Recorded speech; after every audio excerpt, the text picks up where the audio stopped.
Friends, स्वागत है आपका बीएससी और इंजीनियरिंग मैथमेटिक्स सॉल्यूशन में। इस बार वीडियो आने में काफ़ी टाइम लग गया क्योंकि मेरा भी एग्ज़ाम चल रहा था, इसलिए मैं वीडियो नहीं बना पा रहा था। लेकिन वो वाला एग्ज़ाम ख़त्म हो गया मेरा, तो मैं अब कंटिन्यू रहूँगा वीडियो में। इस वीडियो में हम लोग प्रॉब्लम 3.15 कंप्लीट सॉल्व करेंगे और फ्रेंड जल्दी हमारा जो है चैप्टर 3 ख़त्म हो जाएगा और चैप्टर 4 स्टार्ट हम लोग कर देंगे, जिसका बेसब्री से आप लोग इंतज़ार कर रहे हैं। इसलिए आप अभी से चैनल को सब्सक्राइब कर लो, जिससे आपको नोटिफिकेशन मिलती रहे। नहीं तो आप ढूंढते रह जाओगे। मेरे साथ रेगुलर हो जाओ, क्योंकि मैं भी अब रेगुलर हो गया। चलो वीडियो को कंटिन्यू करते हैं। तो फ्रेंड्स, प्रॉब्लम 3.15 से पहले प्रॉब्लम 3.14 था। वो पूरी तरह से बेस्ड था कोन के ऊपर। ये जो प्रॉब्लम है प्रॉब्लम 3.15, ये टोटली बेस है सिलेंडर के ऊपर। और अधिकतर आपके प्रॉब्लम्स हो या उसके प्रॉपर्टीज़ हो या थ्योरम हो, कोन या सिलेंडर का मैच करते हैं। दोनों में आपको अधिकतर समानताएं देखने को मिलती है, इसलिए इनका प्रॉब्लम का जो सलूशन होगा मैक्सिमम एक जैसा ही होता है। चलो प्रॉब्लम 3.15 करने से पहले हम थियरी कर लेते हैं, यानी जान लेते हैं कि इस प्रॉब्लम्स को करने से पहले हमें क्या क्या जानना चाहिए। फ्रेंड, मैंने जिस तरह से नोट तैयार किया है उसको आप जो वीडियो को स्टॉप करके लिख लिया करो, उसको आप नोट्स बना लिया करो, आगे आपके बहुत काम आएगा। तो सबसे पहले हम समझते हैं सिलेंडर क्या होता है। तो सिलेंडर एक सरफेस होता है जो कि एक लाइन द्वारा जनरेट होता है, और वो जो लाइन होता है आपका, एक लाइन से क्या बनता है, सिलेंडर बनता है। और ये जो लाइन होगा किसी फिक्स लाइन के पैरेलल होगा। सपोज करो ये जो लाइन फिक्स है, इसे हम फिक्स लाइन बोल दें, और ये जो लाइन जो है ये आपका ये घूमेगा, ठीक है, इस लाइन के अराउंड घूमेगा। तो कुछ इस तरह से ये जो है इस तरह से घूमेगा, ठीक है, ये इस लाइन के राउंड में घूम रहा है कुछ इस तरह से। देखो ये रहा वो फिक्स लाइन, और ये वो लाइन रहा जो इसके राउंड में ऐसे घूमेगा, ठीक है। अब वो सर्कल पे घूमे या एलिप्स पे घूमे, कोई भी वो जो है कर्व पे घूम सकता है। तो इस प्रकार इस फिक्स लाइन के अराउंड ये जो लाइन मूव कर रहा है और किसी कर्व पे मूव कर रहा है इसके अराउंड में, तो जो सरफेस बन रहा है, जो सरफेस जनरेट हो रहा है, उसको हम सिलेंडर बोलते हैं।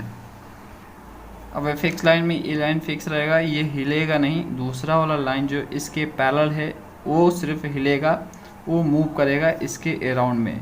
अब फ्रेंड्स, ये जो आपका कर्व रहेगा, जिस कर्व पे ये जो दूसरा वाला लाइन है जो कि फिक्स नहीं है, जो मूव कर रहा है, वो घूम रहा है, तो जिस टाइप का कर्व होगा उस टाइप का सिलेंडर जनरेट होगा।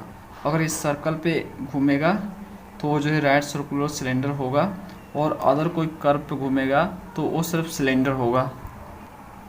इस डायग्राम को ध्यान से देखो, ये फिक्स लाइन है, और ये जो आपकी लाइन है ये आपका ये मूव करेगा इस लाइन के अराउंड पे।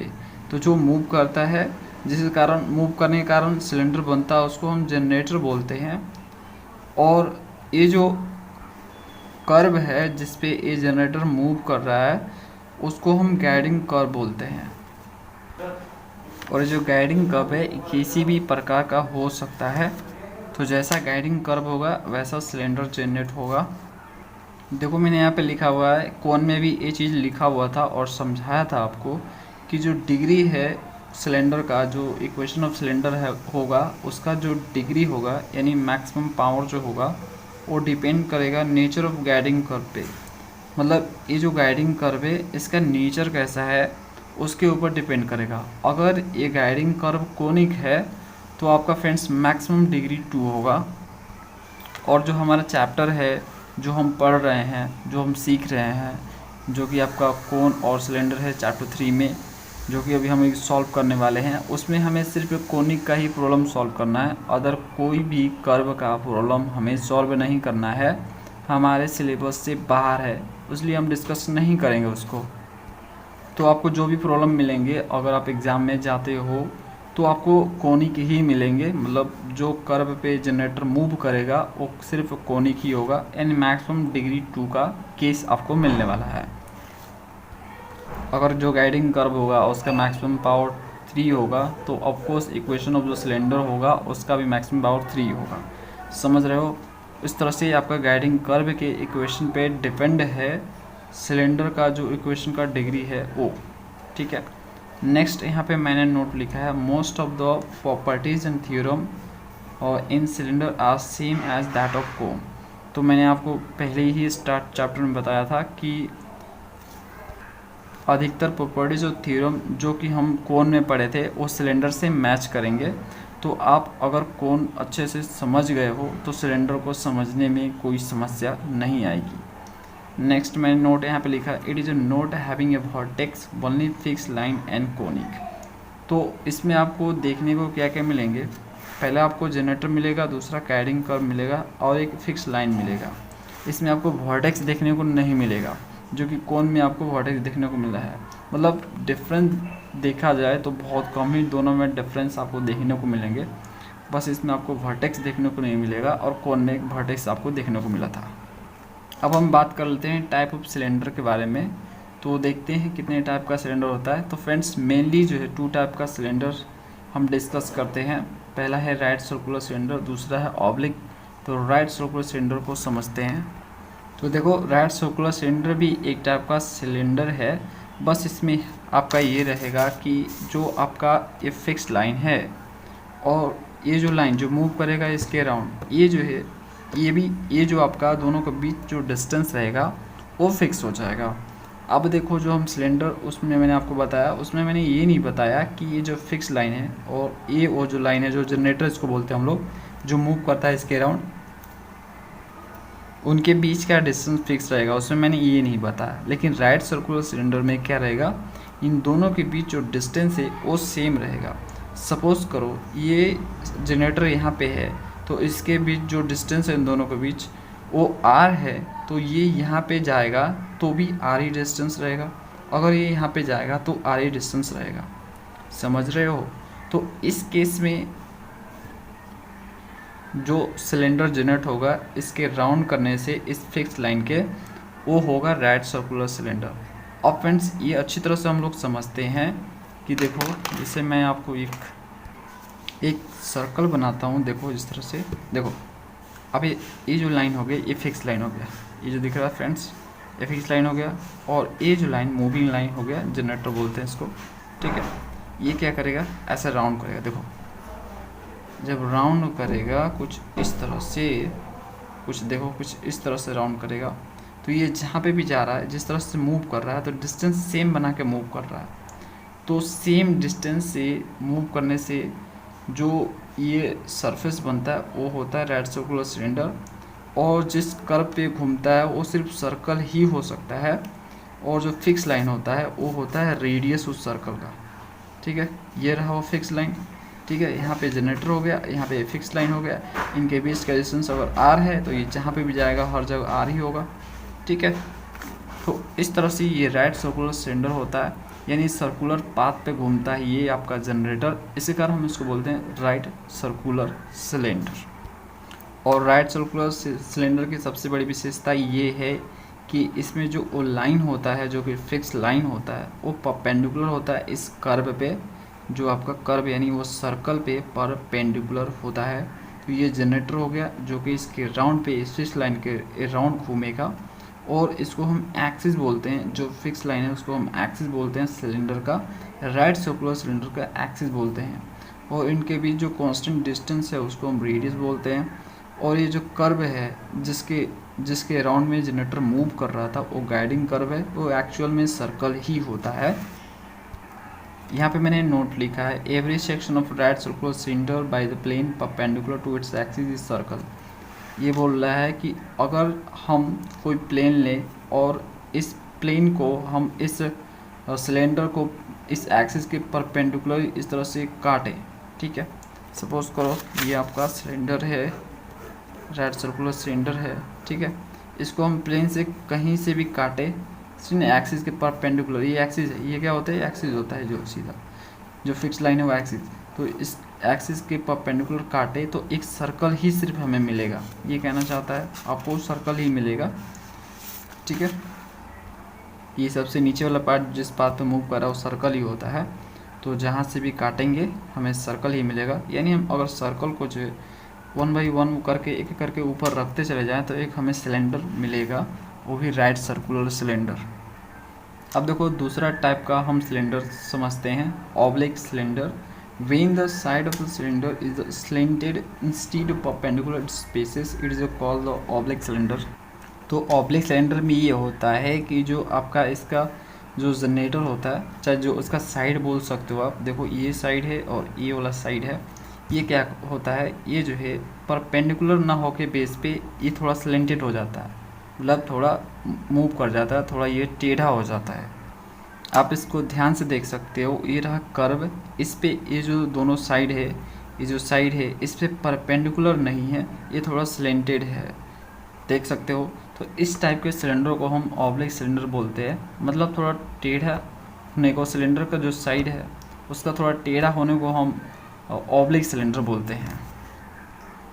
और इस कारण होता है क्योंकि जो सिलेंडर का जो देखो यहाँ पे लिखा है, the cylinder is leaning to the one side, the top base is not directly above the bottom one. ये इस कारण होता है क्योंकि इसका जो साइड है वो लीन कर जाता है, थोड़ा सा झुक जाता है। नाम आपका सेम ही रहेगा, फिर से वही चीज़, जनरेटर, गाइडिंग कर्व। अब यहाँ पे हाइट को कुछ इस तरह से, हाइट को परपेंडिकुलर ही मैप करेंगे हम लोग। तो यहाँ पे हम परपेंडिकुलर एक ड्रॉ कर लेंगे, ठीक है, दिस इज द हाइट। यहाँ पे इसको अगर हम खींचे यहाँ पे इस तरह से, तो देखो कुछ इस तरह से होगा। यहाँ पे आप देख सकते हो कितना से मूव कर रहा है ये, ठीक है। अब फ्रेंड्स एक कन्फ्यूज़न मैं आपको दूर कर दूँ, जो कि नोट में मैंने लिख रखा है कि ये ज़रूरी नहीं है कि जो आपका ये ऑब्लिक सिलेंडर होता है, राइट सर्कुलर सिलेंडर लिया, उसको थोड़ा टेढ़ा कर दिया तो हमारा ऑब्लिक सिलेंडर बन गया, ऐसा नेसेसरी नहीं है। वो आपका कर्व कोई भी हो सकता है। देखो कर्व अगर सर्कल है तो ऑफकोर्स वो होगा ही होगा राइट सर्कुलर सिलेंडर। उसको थोड़ा सा मूव कर दो तो वो बन गया ऑब्लिक सिलेंडर। तो इसमें आपका नेसेसरी नहीं है कि ये आपका राइट सर्कुलर सिलेंडर को थोड़ा मूव करने से ही ऑब्लिक सिलेंडर बनते हैं।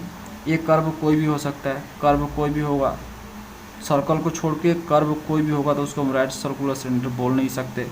तो ये कर्व कोई भी हो, अगर मूव किया है, उसका दोनों साइड मूव किया है सिलेंडर का, तो हम उसको ऑब्लिक सिलेंडर बोलते हैं।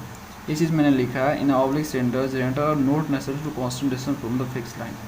अब ये ज़रूरी नहीं है कि जो आपका ये एक्सिस है और जो जनरेटर उसके बीच जो डिस्टेंस होगा वो फिक्स होगा, ठीक है। क्योंकि अगर ये फिक्स हुआ तो ये राइट सर्कुलर सिलेंडर हो जाएगा और मूव कर दिया ऑब्लिक सिलेंडर बन गया। अगर फिक्स नहीं है तो कोई भी कर्व हो सकता है और उस कर्व से जो सिलेंडर जनरेट होगा उसको थोड़ा टेढ़ा कर दो तो ऑब्लिक सिलेंडर होगा, ठीक है। समझ रहे हो, मतलब कर्व कोई भी हो सकता है, बस वो सिलेंडर टेढ़ा होना चाहिए, थोड़ा उसका साइड टेढ़ा कर दो ऑब्लिक हो गया, बस इतना ही, और कुछ ज़्यादा नहीं है इस पर। अगला टर्म समझते हैं इनवेल्पिंग सिलेंडर। तो देखो, locus of the tangent lines drawn to the given sphere parallel to the given line is called the enveloping cylinder of a sphere. देखो, इनवेल्पिंग सिलेंडर बनाने के लिए आप सरफेस कोई भी ले सकते हो, लेकिन हमें इस केस में स्फीयर लेने हैं। हमें स्टडी जो है स्फीयर तक ही लिमिट रखना है, उससे ज़्यादा हमारा सिलेबस में नहीं है। तो इनवेल्पिंग सिलेंडर को समझो। तो देखो, इसमें क्या रहेगा, आपका एक स्फीयर दिया रहेगा, ठीक है, ये रहा स्फीयर। इस स्फीयर पर हम टेंजेंट ड्रॉ करेंगे, ठीक है, 2 टेंजेंट ड्रॉ करेंगे जो कि एक लाइन के पैरेलल हो। सपोज करो वो लाइन ये वाला है, ठीक है, एक लाइन के पैरेलल दोनों जो आप टेंजेंट ड्रॉ करोगे फ्रेंड्स, वो एक लाइन के पैरेलल होना ही चाहिए। तो सपोज करो ये वो लाइन है बीच वाला, ठीक है, ये वो लाइन है बीच वाला एक्सिस, और इसके पैरेलल 2 टेंजेंट हम ड्रॉ कर दिए इस स्फीयर पे, ठीक है। तो इस स्फीयर पे ड्रॉ करने के कारण ये जो स्फीयर है आपका, ये 2 लाइन से ढक गया है, एनवेलप हो गया। एनवेलप मतलब कवर होता है, ठीक है। तो ये स्फीयर जो है ये 2 लाइनों से कवर हो गया, एनवेलप हो गया। इसके कारण जो ये सरफेस जनरेट हुआ, ठीक है, ये जो सरफेस जनरेट हुआ इसको हम बोलते हैं एनवेल्पिंग सिलेंडर। समझ रहे हो, एक स्फीयर लेना है और किसी लाइन के पैरेलल 2 टेंजेंट ड्रॉ करने हैं उस स्फीयर पे, और स्फीयर पे ड्रॉ करने के बाद जो सरफेस जनरेट हो रहा है उसको हम बोलते हैं इन्वेल्पिंग सिलेंडर। सेम थिंग मैंने यहाँ पे डायग्रामेटिकली बनाया हुआ है, तो हम इसको बोलते हैं इन्वेल्पिंग सिलेंडर ऑफ स्फीयर, मतलब स्फीयर का ये इन्वेल्पिंग सिलेंडर है। इसने स्फीयर को ढक रखा है, इन्वेलप कर रखा है, इसी कारण इन्वेल्पिंग सिलेंडर ऑफ स्फीयर हम इसको बोलते हैं। और इसको कैसे फाइंड करना है, तो सेम थिंग जैसे हम लोग कोन का इन्वेल्पिंग कोन जैसे निकालते थे, सेम ऐसे ही निकालने हैं। तो एक दो लाइन में अगर हम इसका डेफिनेशन समझे तो ये लोकस होता है टेंजेंट लाइन का, जो कि स्फीयर के ऊपर ड्रॉ होता है, और जो लाइन होता है, जो टेंजेंट लाइन होता है, वो तीसरी लाइन के पैरेलल होता है, उसी का ये लोकस है, और इसको हम इन्वेल्पिंग सिलेंडर ऑफ स्फीयर बोलते हैं। इसके बेस पे क्वेश्चन है बुक में, तो हम जब करेंगे तो उसको फाइंड करने का भी समझ जाएंगे किस तरह से होता है।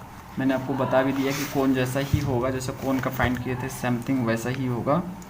और यहाँ पे मैंने नोट देखो लिखा हुआ है, इसमें लिखा हुआ नोट में कि जो प्रोसीड्यूर है इन्वेल्पिंग कोन और इन्वेल्पिंग सिलेंडर निकालने का, वो दोनों सेम जैसा ही है, बस इसमें अंतर ये होता है कोन में कि आपको एक पॉइंट दिया रहता है और उस पॉइंट से आपको टेंजेंट ड्रॉ करने होते हैं। और इसमें क्या रहेगा, आपको एक लाइन दिया रहेगा, उस लाइन से पैरेलल आपको टेंजेंट ड्रॉ करना है उस स्फीयर पे।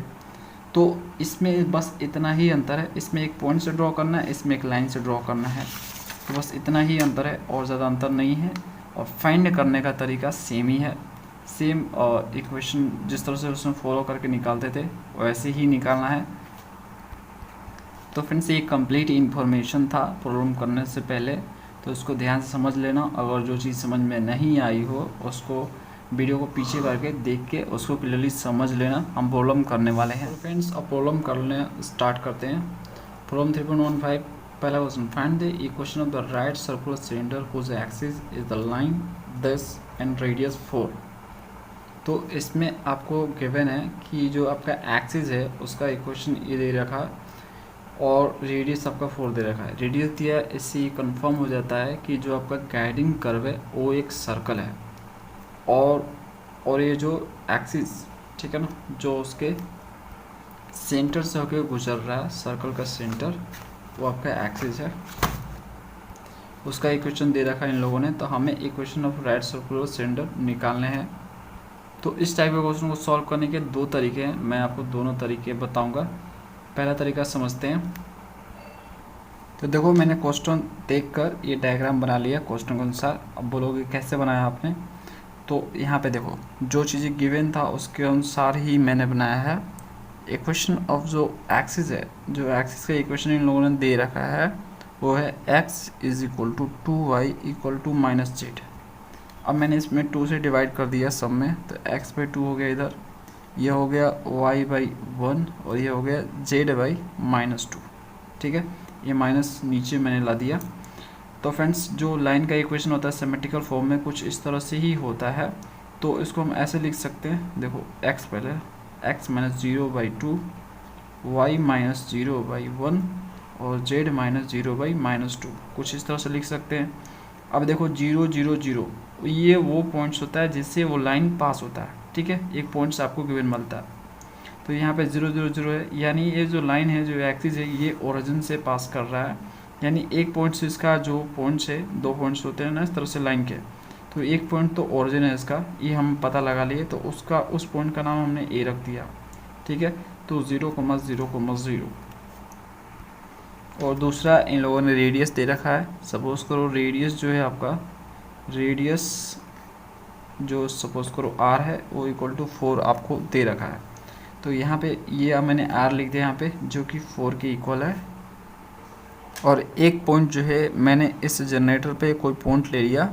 अब देखो जो इक्वेशन होता है वो बाहरी सरफेस के लिए होता है, यानी जो सिलेंडर बनेगा वो कुछ जो बाहरी सरफेस पे जितने पॉइंट्स होंगे और जो इक्वेशन निकल के आएगा उसके लिए वो वैलिड है। सपोज़ करो ये एक सिलेंडर है, हालांकि सिलेंडर नहीं है लेकिन इस सिलेंडर सपोज़ करो, तो जो सिलेंडर का इक्वेशन निकल के आएगा वो इसके बाहरी पॉइंट्स के लिए है, मतलब यहाँ पे पॉइंट है, यहाँ पे पॉइंट, कहीं पे पॉइंट्स है वो, तो उसके लिए वैलिड है।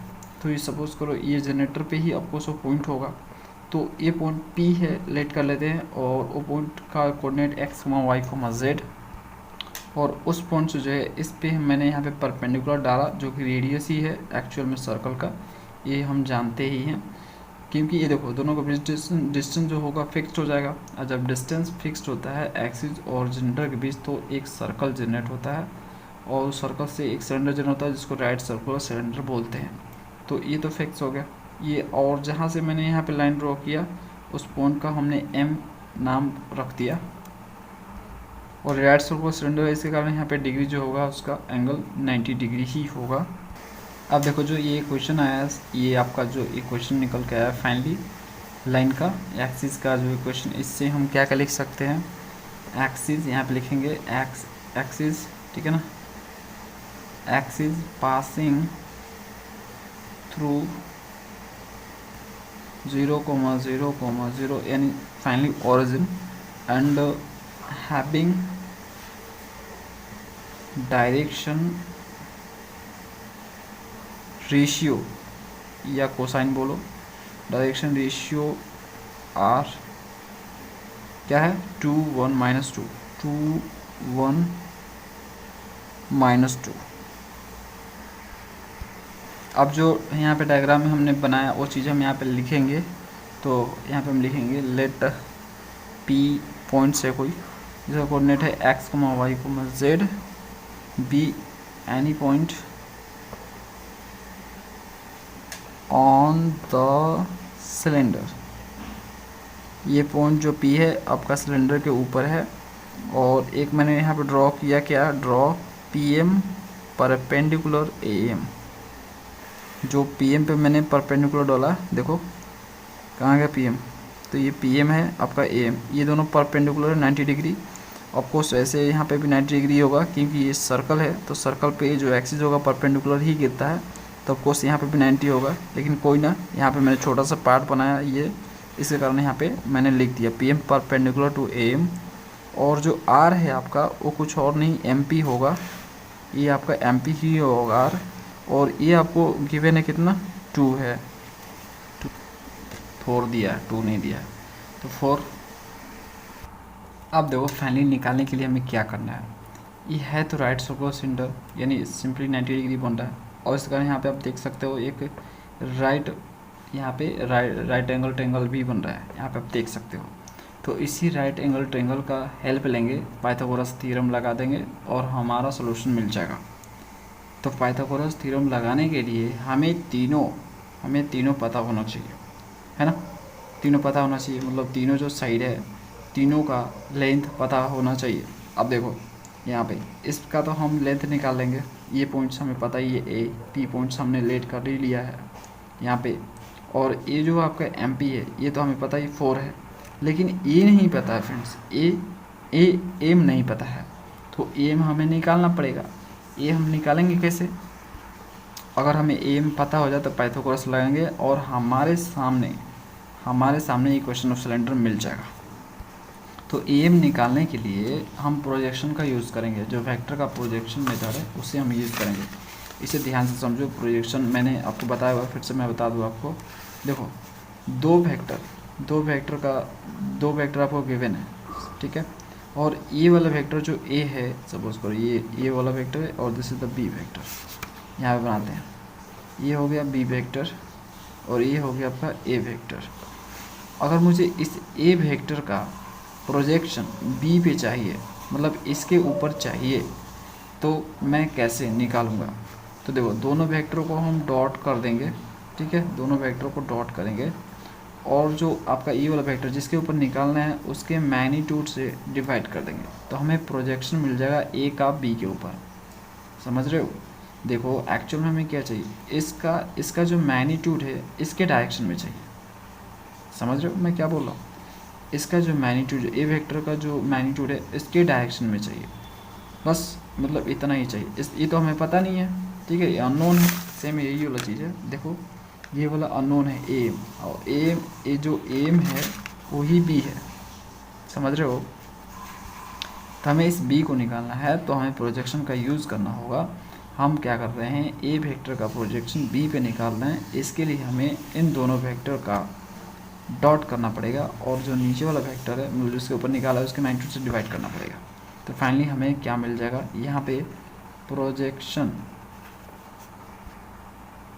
Of A on B equal to B हो जाएगा। ठीक है, तो वही चीज़ हम लिखने वाले हैं यहाँ पे, प्रोजेक्शन, ठीक है, projection of A P on A M equal to क्या होगा, ए एम होगा।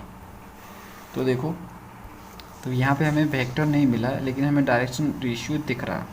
तो डायरेक्शन रेशियो हम अगर ए पी निकाले तो हम पी में से ये घटा देंगे तो ए पी मिल जाएगा।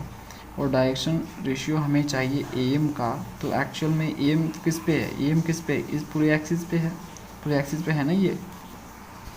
और ये एक्सिस का जो डायरेक्शन रेशियो है ये दे रखा है इन लोगों ने 2 1 -2, जो कि हम इस इक्वेशन ऑफ लाइन से देख रहे हैं। ठीक है, 2 1 -2।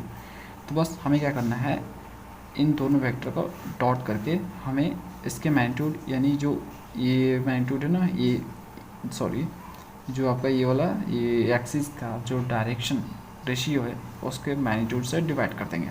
देखो करते हैं।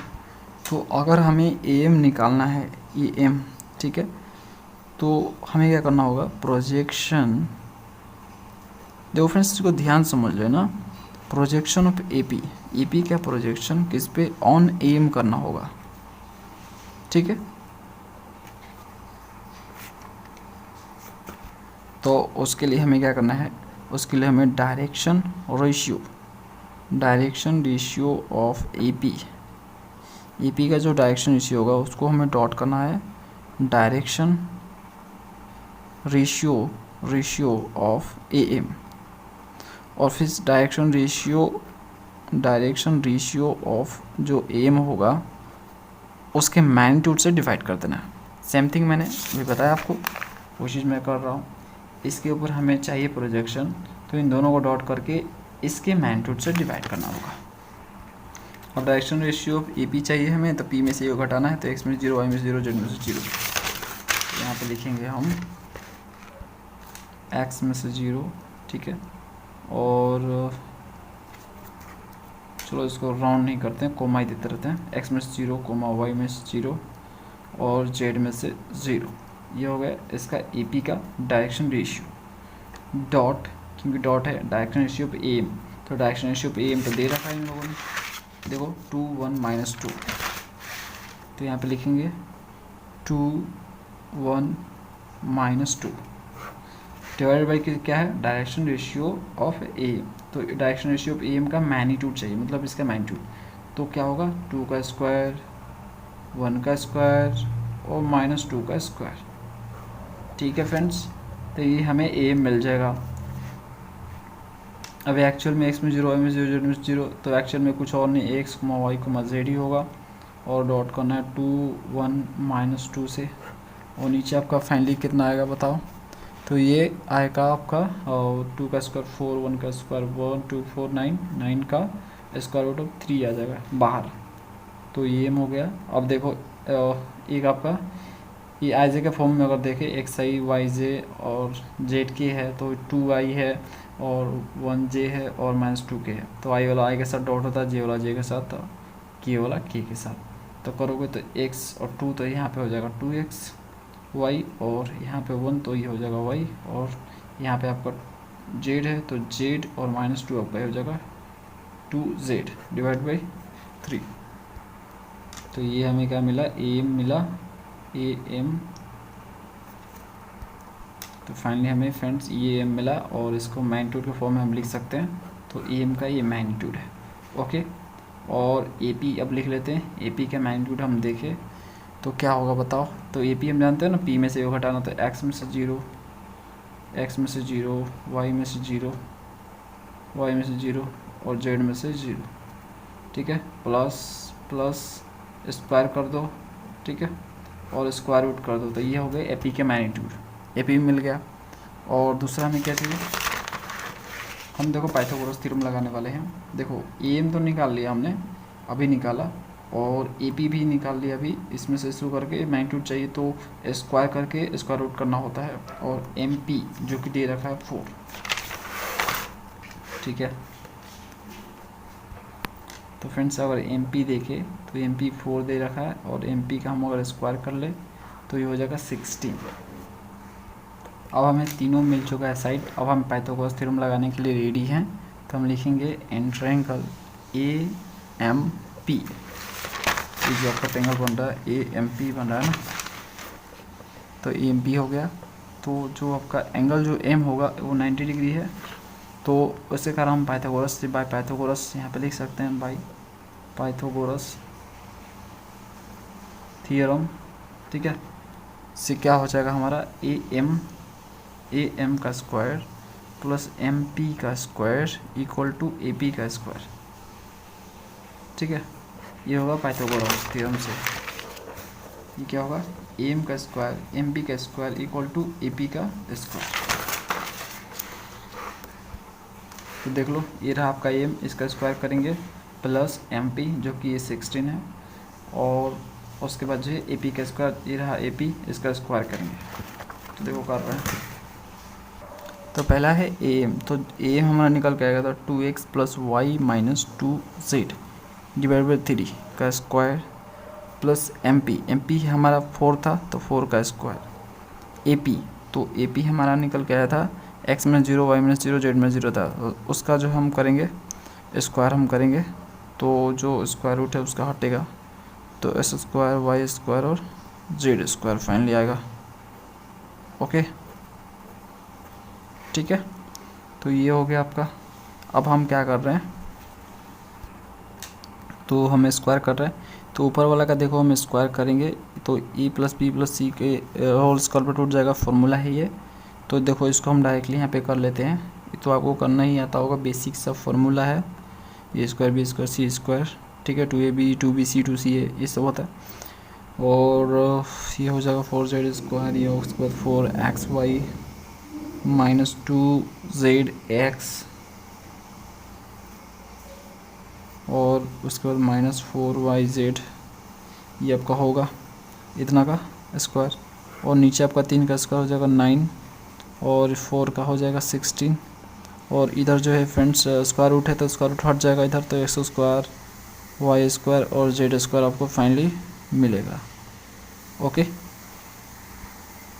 अभी जो 9 है ये मल्टीप्लाई होगा दोनों से, तो कुछ इस तरह से देखो 4x square Y square 4z square plus 4xy minus 2zx minus 4yz है, और ये हो जाएगा 16 इंटू 9, और इक्वल के बाद होगा 9, और इस सब का मल्टीप्लाई हो जाएगा एक्स स्क्वायर वाई स्क्वायर और जेड स्क्वायर।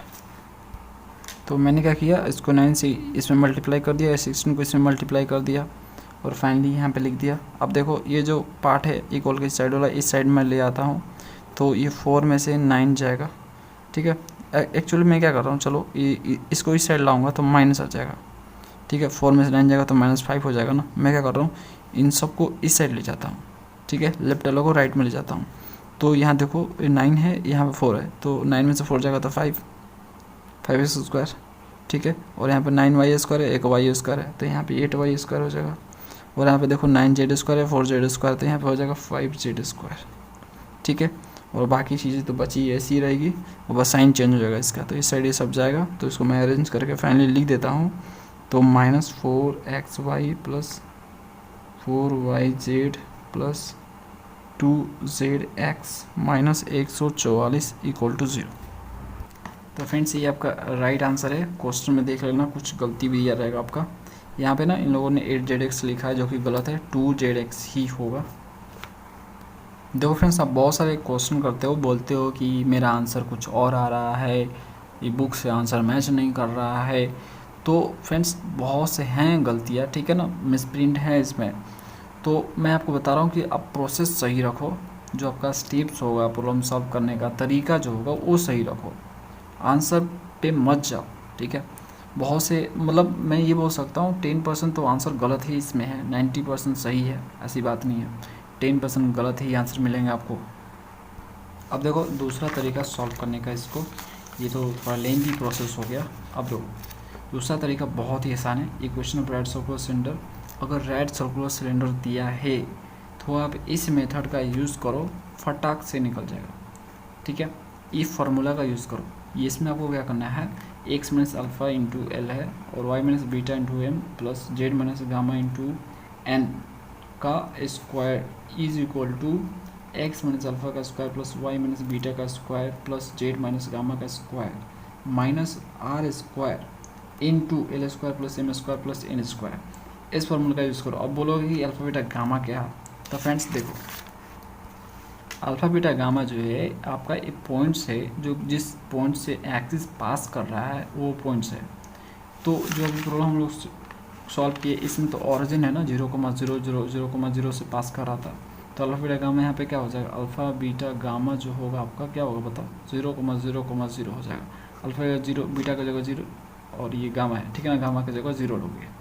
अब बोलोगे एलिमेंट क्या है, तो एक्सिस का जो भी डायरेक्शन रेशियो है वो एलिमेंट है, जिसे ठीक है ना। इसमें क्या दिया था 2, 1 और -2 दिया था, तो ये आपके एलिमेंट हो गए।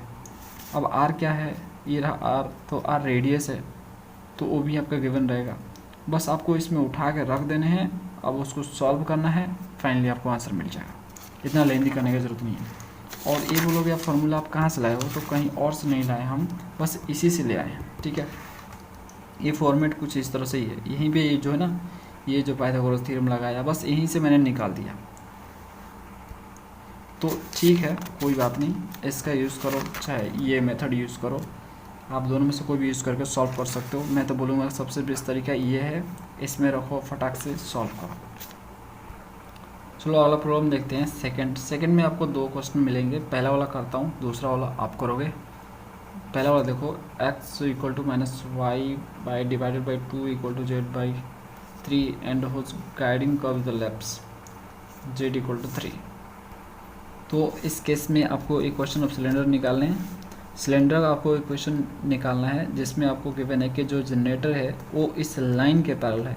ये जो इक्वेशन ऑफ, ये जो लाइन का इक्वेशन फ्रेंड जो गिवन है आपको, ये इक्वेशन ऑफ लाइन है, इसके पैरेलल है जनरेटर, और गाइडिंग कर्व ये वाला का है, एलिप्स दे रखा है इन लोगों ने।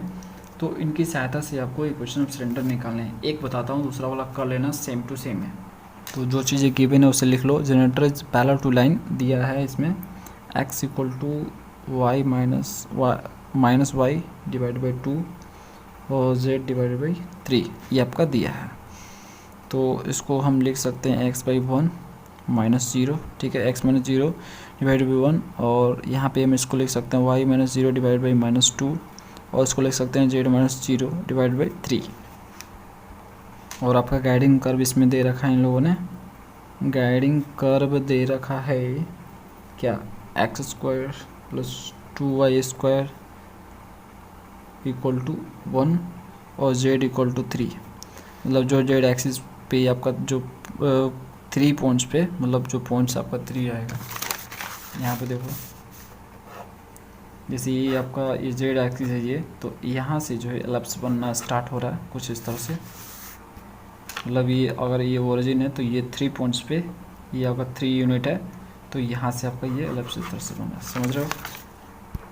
अब देखो जो जनरेटर है उसका इक्वेशन इन लोगों ने नहीं दिया है, बस बता रखा है कि इस लाइन के, ये जो लाइन है इसके पैरेलल है जनरेटर। तो डायग्रामेटिकली मैं आपको दिखाऊं तो ये देखो, ये आपका सिलेंडर, ठीक है, ये कोई भी कर्व हो सकता है, कोई कर्व नहीं, एलिप्स दिया, ठीक है ना, दे रखा है ना लोगों ने एलिप्स। तो देखो जनरेटर है इसके पैरेलल, तो ये वही लाइन है जिसके पैरेलल है जनरेटर, ये जनरेटर है आपका। तो मैंने यहाँ पे जनरेटर पे एक पॉइंट लिया है, यहाँ पे पॉइंट एक P ले लिया, जिसका कोऑर्डिनेट है x, y, z, और एक पॉइंट Q ले लिया जिससे ये पास हो रहा है, जिससे ये जनरेटर पास हो रहा है। सपोज करो x1 है, y1 और z1, ठीक है, x1 y1 z1, ये पॉइंट Q है, ये पॉइंट यहाँ पे Q मैंने लिख दिया, Q पॉइंट्स ले लिया जिससे ये जनरेटर पास हो रहा है। और P आपका एक पॉइंट है जो कि इस लाइन पे कहीं पे भी है, ठीक है, कहीं पे भी हो सकता है। ये फिक्स है कि यहाँ पे है ये, लेकिन ये फिक्स नहीं है। x, y, z इसका कोऑर्डिनेट है, और ये जिससे जनरेटर पास हो रहा है वो पॉइंट मैंने क्यों ले लिया, x1 y1 z1, और इसके पैरेलल है। इसका इक्वेशन इन लोगों ने दे रखा है x - 0/1, देखो इस ये वाला जो है वही वाला है, और y माइनस 0/-2 और z माइनस 0/3, ये इन लोगों ने दे रखा। तो हम अब इक्वेशन ऑफ जनरेटर हम लिखना चाहें तो कैसे लिखेंगे बताओ। तो हम यहाँ पे लिख रहे हैं इक्वेशन ऑफ जनरेटर, जनरेटर का equation parallel to given line. एक लाइन है और उसके पैरेलल हम इक्वेशन ऑफ जनरेटर लिखना चाहे तो जो गिवन लाइन है आपका ये वाला है, ये वाला, ठीक है। तो देखो पैरेलल है यानी हम इसका जो डायरेक्शन रेशियो वो हम ले सकते हैं, इसी हमें पता पैरेलल है ना, दोनों तो पैरेलल है तो डायरेक्शन रेशियो दोनों को तो सेम ही होगा ना, डायरेक्शन रेशियो तो चेंज ना होगा, ठीक है। पॉइंट चेंज हो सकता है जिस पॉइंट से पास हो रहा है। सपोज करो ये ओरिजिन से पास कर रहा है, ये ओरिजिन से पास नहीं कर रहा है, ये क्यों से पास कर रहा है, ठीक है। जनरेटर क्यों से पास कर रहा है, ये ओरिजिन से पास कर रहा है, ओरिजिन से, क्योंकि यहाँ पर देखो 0,0,0। तो हम यहाँ पे क्या लिखेंगे बताओ। तो पासिंग थ्रू किससे, तो equation of generator parallel to the given line and passing through Q से पास कर रहा है। क्यों कोऑर्डिनेट है x1, y1 और z1, ठीक है। अब हम इक्वेशन लिख लेंगे तो कैसे, तो x में से x1 डिवाइड बाई क्या है, तो डायरेक्शन नीचे डायरेक्शन रेशियो होता है ना, डायरेक्शन रेशियो कोसाइन, तो 1 - 2 3 दोनों का तो सेम ही होगा, तो 1 और y minus y1 divided by -2 और z minus z1 divide by 3 होगा 3, ठीक है। तो इस तरह से हमने लिख दिया इक्वेशन ऑफ जनरेटर लिख दिया जो कि पैरेलल है इसके और पास कर रहा है किससे, x1, y1 और z1 से। अब देखो एक और चीज़ इसमें दे रखा है इन लोगों ने, z = 3 दे रखा है, ठीक है। ये जो कर्व है यहाँ पे देखो z = 3 दे रखा है, मतलब 3 पे पॉइंट 3 यूनिट पे जो है z पे कट कर रहा है वो आपका जो ये कर्व है, ठीक है। तो इसके आंसर क्या होगा, z = 3 दे रखा है तो इसमें हम z यहाँ पे जो z है इसका वैल्यू हम यहाँ पे रखेंगे। तो देखो रखने के बाद हमें फाइनली क्या मिलने वाला है, तो फाइनली हमें मिलेगा x में से x1/1, y में से y1 डिवाइड बाई -2 और z के जगह यहाँ पे z के जगह 3 माइनस z1 डिवाइड बाई 3। अब देखो z तो यहाँ पे 3 हो गया तो यहाँ से x और y का मान हम निकाल सकते हैं। तो x को इससे कंपेयर करो फिर y को इससे कंपेयर करो। तो देखो मैं यहाँ पे लिखता हूँ x में से x1 डिवाइड बाई 1, y में से y1 3 में से z1 डिवाइड बाई 3, ये हो गया फर्स्ट कंपेरिजन।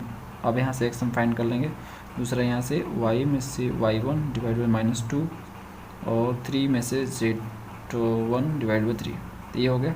तो यहाँ से हम फाइनली जब हम x निकालेंगे क्रॉस मल्टीप्लाई करके फाइनली आप कर लो तो x यहाँ से निकल के आएगा। हम डायरेक्टली लिख रहे हैं फ्रेंड्स, ठीक है। ये लेंदी कैलकुलेशन आप करो, इतना तो तेज हो ही आप, ठीक है। और डिवाइड बाई 3 यहाँ से निकल के आ गया, y यहाँ से निकल के आएगा 3y minus 6, 3y1 minus 6 minus 2z1 divide by 3। तो यहाँ से y निकल के आ गया और यहाँ से x। अब देखो x और y निकालने का मोटिव क्या है मेरा, देखो ये जो xy पॉइंट है ना, जो xy है ये जो किस लाइन पे, इस जनरेटर पे है और ये जनरेटर कहाँ से गुजर रहा है, इस कर्व से होकर गुजर रहा है। देखो कर्व को तो कट कर रहा है ना, कर्व को तो कट कर ही रहा है, तो कर्व से होकर लाइन ये गुजर रहा है। तो जो ये पॉइंट्स होगा ऑफकोर्स इस कर्व पे ही होगा कि नहीं होगा। अगर भैया ये लाइन जो है इससे होकर गुजर रहा है, ठीक है, तो ये पॉइंट्स इस कर्व पे भी हो सकता है। तो मान लेते हैं कि ये जो पॉइंट है इस कर्व के ऊपर है, ठीक है, कर्व से होकर गुजर रहा है। तो अगर ये पॉइंट्स हम जो निकाले हैं x y, ये हम इक्वेशन में रखें, इक्वेशन अब इस कर्व में रखें तो सेटिस्फाई करेगा। ऑफकोर्स गुजर रहा है, जब ये लाइनें गुजर रहा है तो ऑफकोर्स वो पॉइंट्स भी गुजरेगा। और मैंने आपको जैसा कि बताया ये पॉइंट्स कहीं पे भी हो सकता है, यहाँ पे हो सकता है, यहाँ पे हो सकता है, कहीं पे भी हो सकता है। सपोज करो यहाँ पे ही है, ठीक है। तो अगर ये जो पॉइंट्स है इस कर्व से होके लाइन गुजर रहा है तो आपको वो पॉइंट जो है उसका, तो ये पॉइंट्स उस लाइन पे है और वो लाइन जो है कर्व से होकर गुजर रहा है। तो इस पॉइंट्स को हम क्या करेंगे, इसमें रखेंगे और जिसके कारण जो ये क्वेश्चन को सेटिस्फाई करेगा क्योंकि वो लाइन उस कर्व से होकर गुजर रहा है।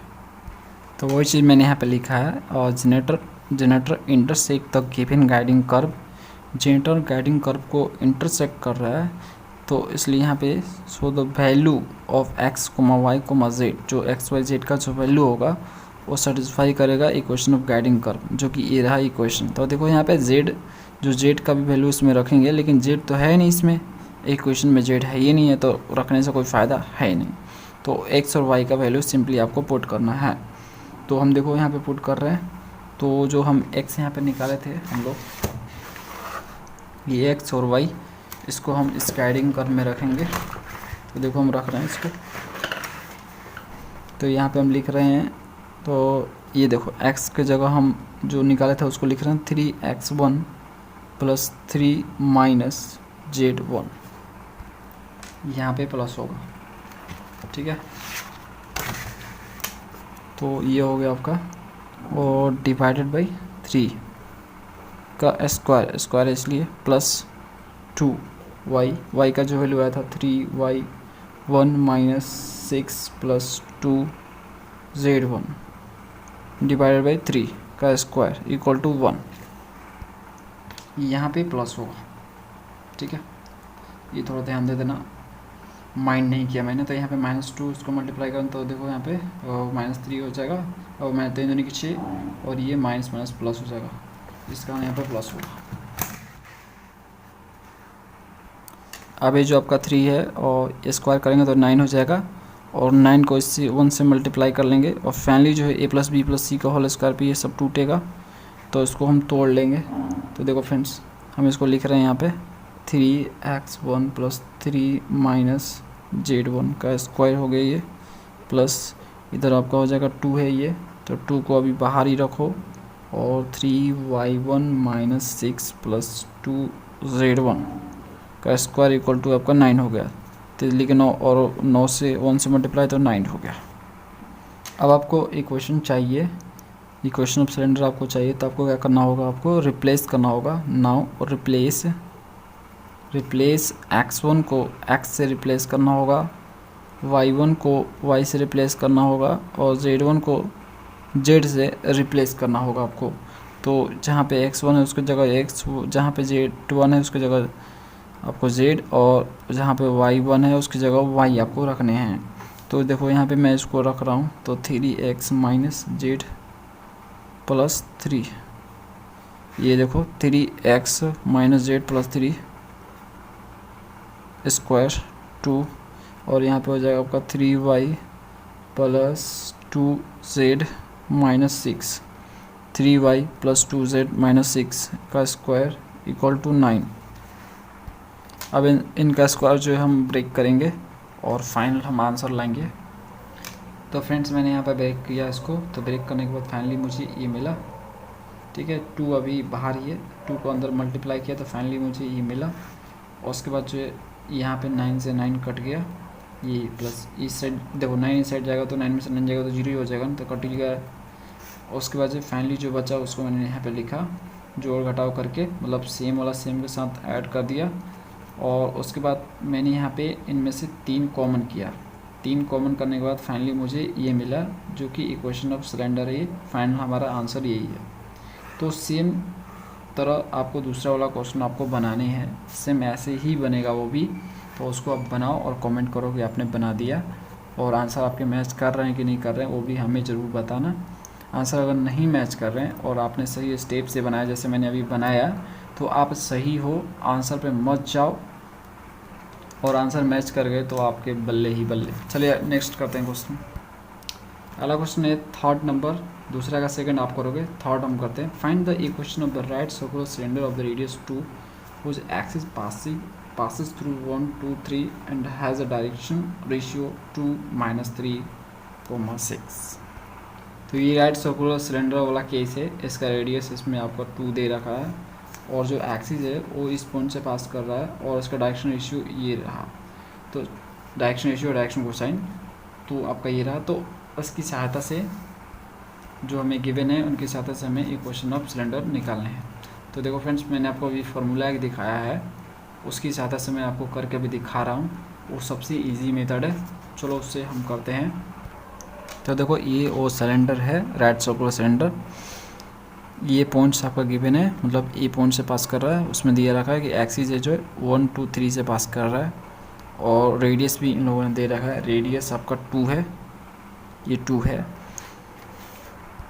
तो राइट सर्कुलर सिलेंडर का जब भी प्रॉब्लम्स है तो मैंने आपको बताया कि फॉर्मूला यूज़ करके आप जो है सॉल्व आसानी से कर सकते हो बहुत ही शॉर्ट टाइम में। तो मैं यही फार्मूला यूज़ करने वाला हूँ यहाँ पे। पहले जो चीज़ गिवन था उसको आप लिख लो। तो यहाँ पे दिया है एक्सिस पासिस थ्रू, जिस पॉइंट से एक्सिस आपका पास करा उसको लिख लो। तो वो है आपका 1 2 3। तो ये कुछ और नहीं, ये अल्फ़ा बीटा गामा जिससे पास करेगा वो अल्फ़ा बीटा गामा होता है। तो यहाँ से 1 2 3 आपके मिल गए, alpha equal to 1, beta equal to 2 और गामा इक्वल टू 3 मिल गया। अब इसमें डायरेक्शन रेशियो आपका दिया है, डायरेक्शन रेशियो डायरेक्शन कोसाइन। तो इसमें डायरेक्शन कोसाइन दिया है। तो डायरेक्शन कोसाइन ऑफ एक्सिस, जो एक्सिस का डायरेक्शन कोसाइन दिया है वो आपका दिया है 2 -3, 6 ऐसे दिया है। तो ये एक्चुअल में कुछ और नहीं LMN है। तो LMN इज इक्वल टू आपका होगा 2 -3 और 6। तो हमें देखो LMN भी मिल गया और अल्फ़ा बीटा गामा भी मिल गया यहाँ से। तो हम डायरेक्ट उस फार्मूला में रख देंगे। तो हम लिखेंगे equation of right circular cylinder. तो देखो मैंने फार्मूला यहाँ पे लिख दिया, x minus alpha into l, y minus beta into m और z minus gamma into n का स्क्वायर, और एक्स माइनस अल्फा का square, y minus beta square, z minus gamma का square minus r square into l square plus m square plus n square. तो जो सारी चीज़ें हमें पता ही है। तो एक्स माइनस अल्फ़ा, तो देखो अल्फ़ा का वैल्यू यहाँ पे 1 है, बीटा का 2 है और गामा का 3 है। तो डायरेक्टली हम लिख रहे हैं यहाँ पे। तो हमें क्या हो जाएगा एक्स माइनस 1 और इंटू एल है। तो एल क्या है फ्रेंड्स, एल इक्वल टू 2 है, एम इक्वल टू -3 है और एन इक्वल टू 6 है। तो यहाँ पे हमने लिख दिया एल इक्वल टू 2। तो 2 हो गया और उसके बाद प्लस वाई माइनस 2 हो जाएगा, बीटा का जगह 2 है। और उसके बाद जो यहाँ पे m, तो m की जगह यहाँ पे -3 है और z -3, तो यानी गामा की जगह 3 है। और उसके बाद 6 यहाँ पे लिख दिया और क्योंकि n की जगह 6 है का स्क्वायर इज इक्वल टू, उसके बाद क्या हो जाएगा, उसके बाद यहाँ पे सेम थिंग है, x minus alpha Y minus beta Z minus gamma. तो यहाँ पे लिख लेंगे वही चीज़ जो कि यहाँ पे मैंने लिखा। तो एक्स माइनस 1 का स्क्वायर, वाई माइनस 2 का स्क्वायर और जेड माइनस 3 का स्क्वायर, ये हो गया। और उसके बाद माइनस आर स्क्वायर। तो आर स्क्वायर, तो आर कितना है, आर 2 है आपका। रेडियस आपका कितना दिया है फ्रेंड्स, 2 दिया है ना यहाँ पे। तो 2 का स्क्वायर हो जाएगा, ब्रैकेट क्लोज।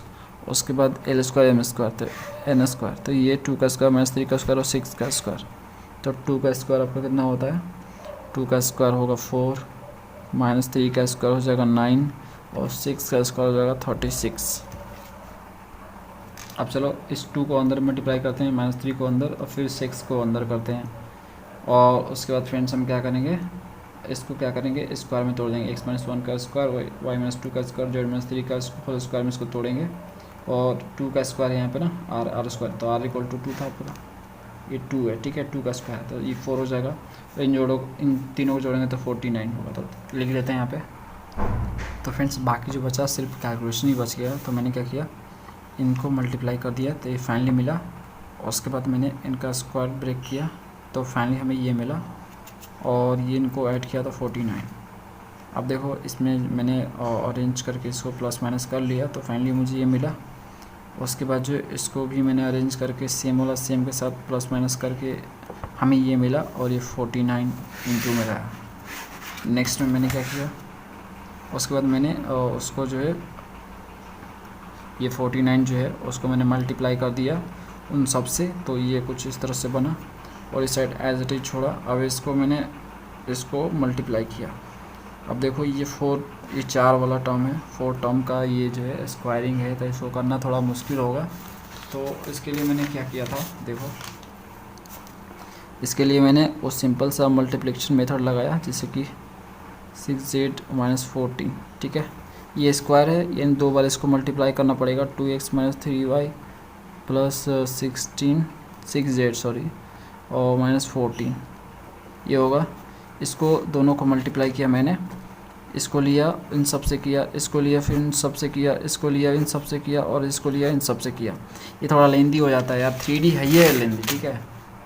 इसमें अधिकतर कैलकुलेशन बहुत ज़्यादा हो जाता है, फालतू का करते रहो करते रहो करते रहो, एक्स वाई जेड। तो ये आपको करने पड़ेंगे फ्रेंड्स, आए हो 3D में तो करने तो पड़ेंगे ही यार, बचने का कोई तरीका ही नहीं है। तो ये आपको कर लेना, ठीक है ना, आप कर लो इसको। तो फाइनली करने के बाद मुझे ये मिला आई इक्वल टू, ये इक्वल टू है, इक्वल टू के बाद ये वाला टर्म मैंने एज इट इज लिखा।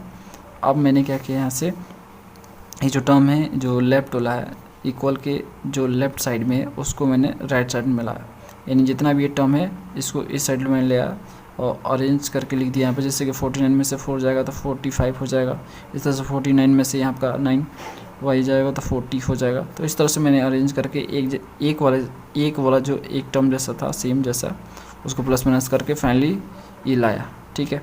आइए यहाँ पे देखो 126 जेड है, ठीक है ना, 126 जेड है ये, इसमें थोड़ा माइंड करना। तो ये आपका फाइनल आंसर होगा, जो कि आपके आंसर से बिल्कुल भी मैच नहीं करेगा लास्ट वाला टर्म।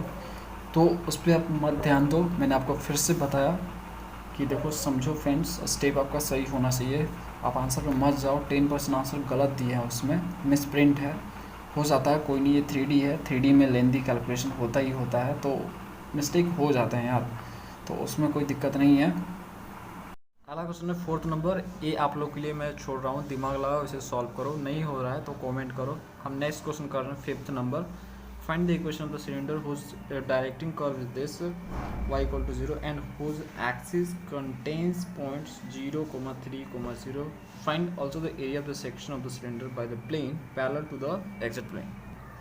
तो आपको इसमें जो है डायरेक्टिंग कर्व का इक्वेशन दे रखा है और एक पॉइंट भी दे रखा है जो कि एक्सिस पे है। अब फ्रेंड जब भी एक्सिस आ जाए, अगर क्वेश्चन में आपको एक्सिस लिखा हुआ मिल जाए तो आप समझ लेना कुछ और नहीं, वो सर्कुलर सिलेंडर के बारे में बात कर रहा है, राइट सर्कुलर सिलेंडर के बारे में। और राइट सर्कुलर सिलेंडर का मामला जब भी आता है तो मैंने आपको अभी एक फार्मूला से क्वेश्चन सॉल्व करके दिखाया, उसका यूज़ करो और फटाक से सॉल्व करो। तो इसमें आपको 2 क्वेश्चन सॉल्व करने हैं, पहला तो इक्वेशन निकालना है सिलेंडर का और दूसरा आपको एरिया निकालना है जब जो प्लेन एक्सिट प्लेन के पैरेलल हो, उस सेक्शन से जो एरिया जनरेट हो रहा उसको फाइंड करना है। चलो करते हैं। तो फ्रेंड मैंने एक्सिस और इक्वेशन जो गाइडिंग कर्व का दिया है उससे मैंने पकड़ लिया कि राइट सर्कुलर सिलेंडर है। आप ये भी देख लोगे कैसे मैंने पकड़ा। तो यहाँ पे देखो कोनिक में लिख रहा हूँ, यहाँ पे जो कोनिक आपको गिवन है x² plus z² minus 4x minus 2z plus 4 is equal to 0 है, ये दिया है आपका कोनिक इक्वेशन, ठीक है। इक्वेशन ऑफ कोनिक ये आपका ये वाला है। अब देखो ये कैसे सर्कल है, ये इक्वेशन ऑफ सर्कल है, लेकिन कैसे है ये देखो आपको अरेंज करके मैं दिखा रहा हूँ। तो x² माइनस 4x प्लस 4, इसको हम ऐसे लिख सकते हैं, देखो x² माइनस 4x प्लस 4 मैंने अरेंज करके लिखा इसको, और जो बाकी बचा इधर कर दिया इसको, ठीक है। z² माइनस 2z, ठीक है, ऐसे हम लिख सकते हैं। अब देखो इसको मैं ऐसे भी लिख सकता हूँ, minus 4x plus 4 plus z² minus 2z, यहाँ पे लिख सकता हूँ plus 1 minus 1 is equal to 0। देखो 1 1 कट जाएगा तो आखिरकार यही आएगा, तो मैं ऐसे इसको लिख सकता हूँ। अब देखो जो इतना पार्ट है ये कुछ और नहीं x माइनस 2 का होल स्क्वायर है, और जो ये वाला इतना पार्ट है ये कुछ और नहीं z माइनस 1 का होल स्क्वायर है। बाकी बचा माइनस 1 इज इक्वल टू 0, ठीक है। इसको हम लिख सकते हैं ऐसे, तो x माइनस 2 का whole square plus z minus 1 का होल स्क्वायर इक्वल टू 1, ठीक है। 1 को हम 1 स्क्वायर लिख सकते हैं।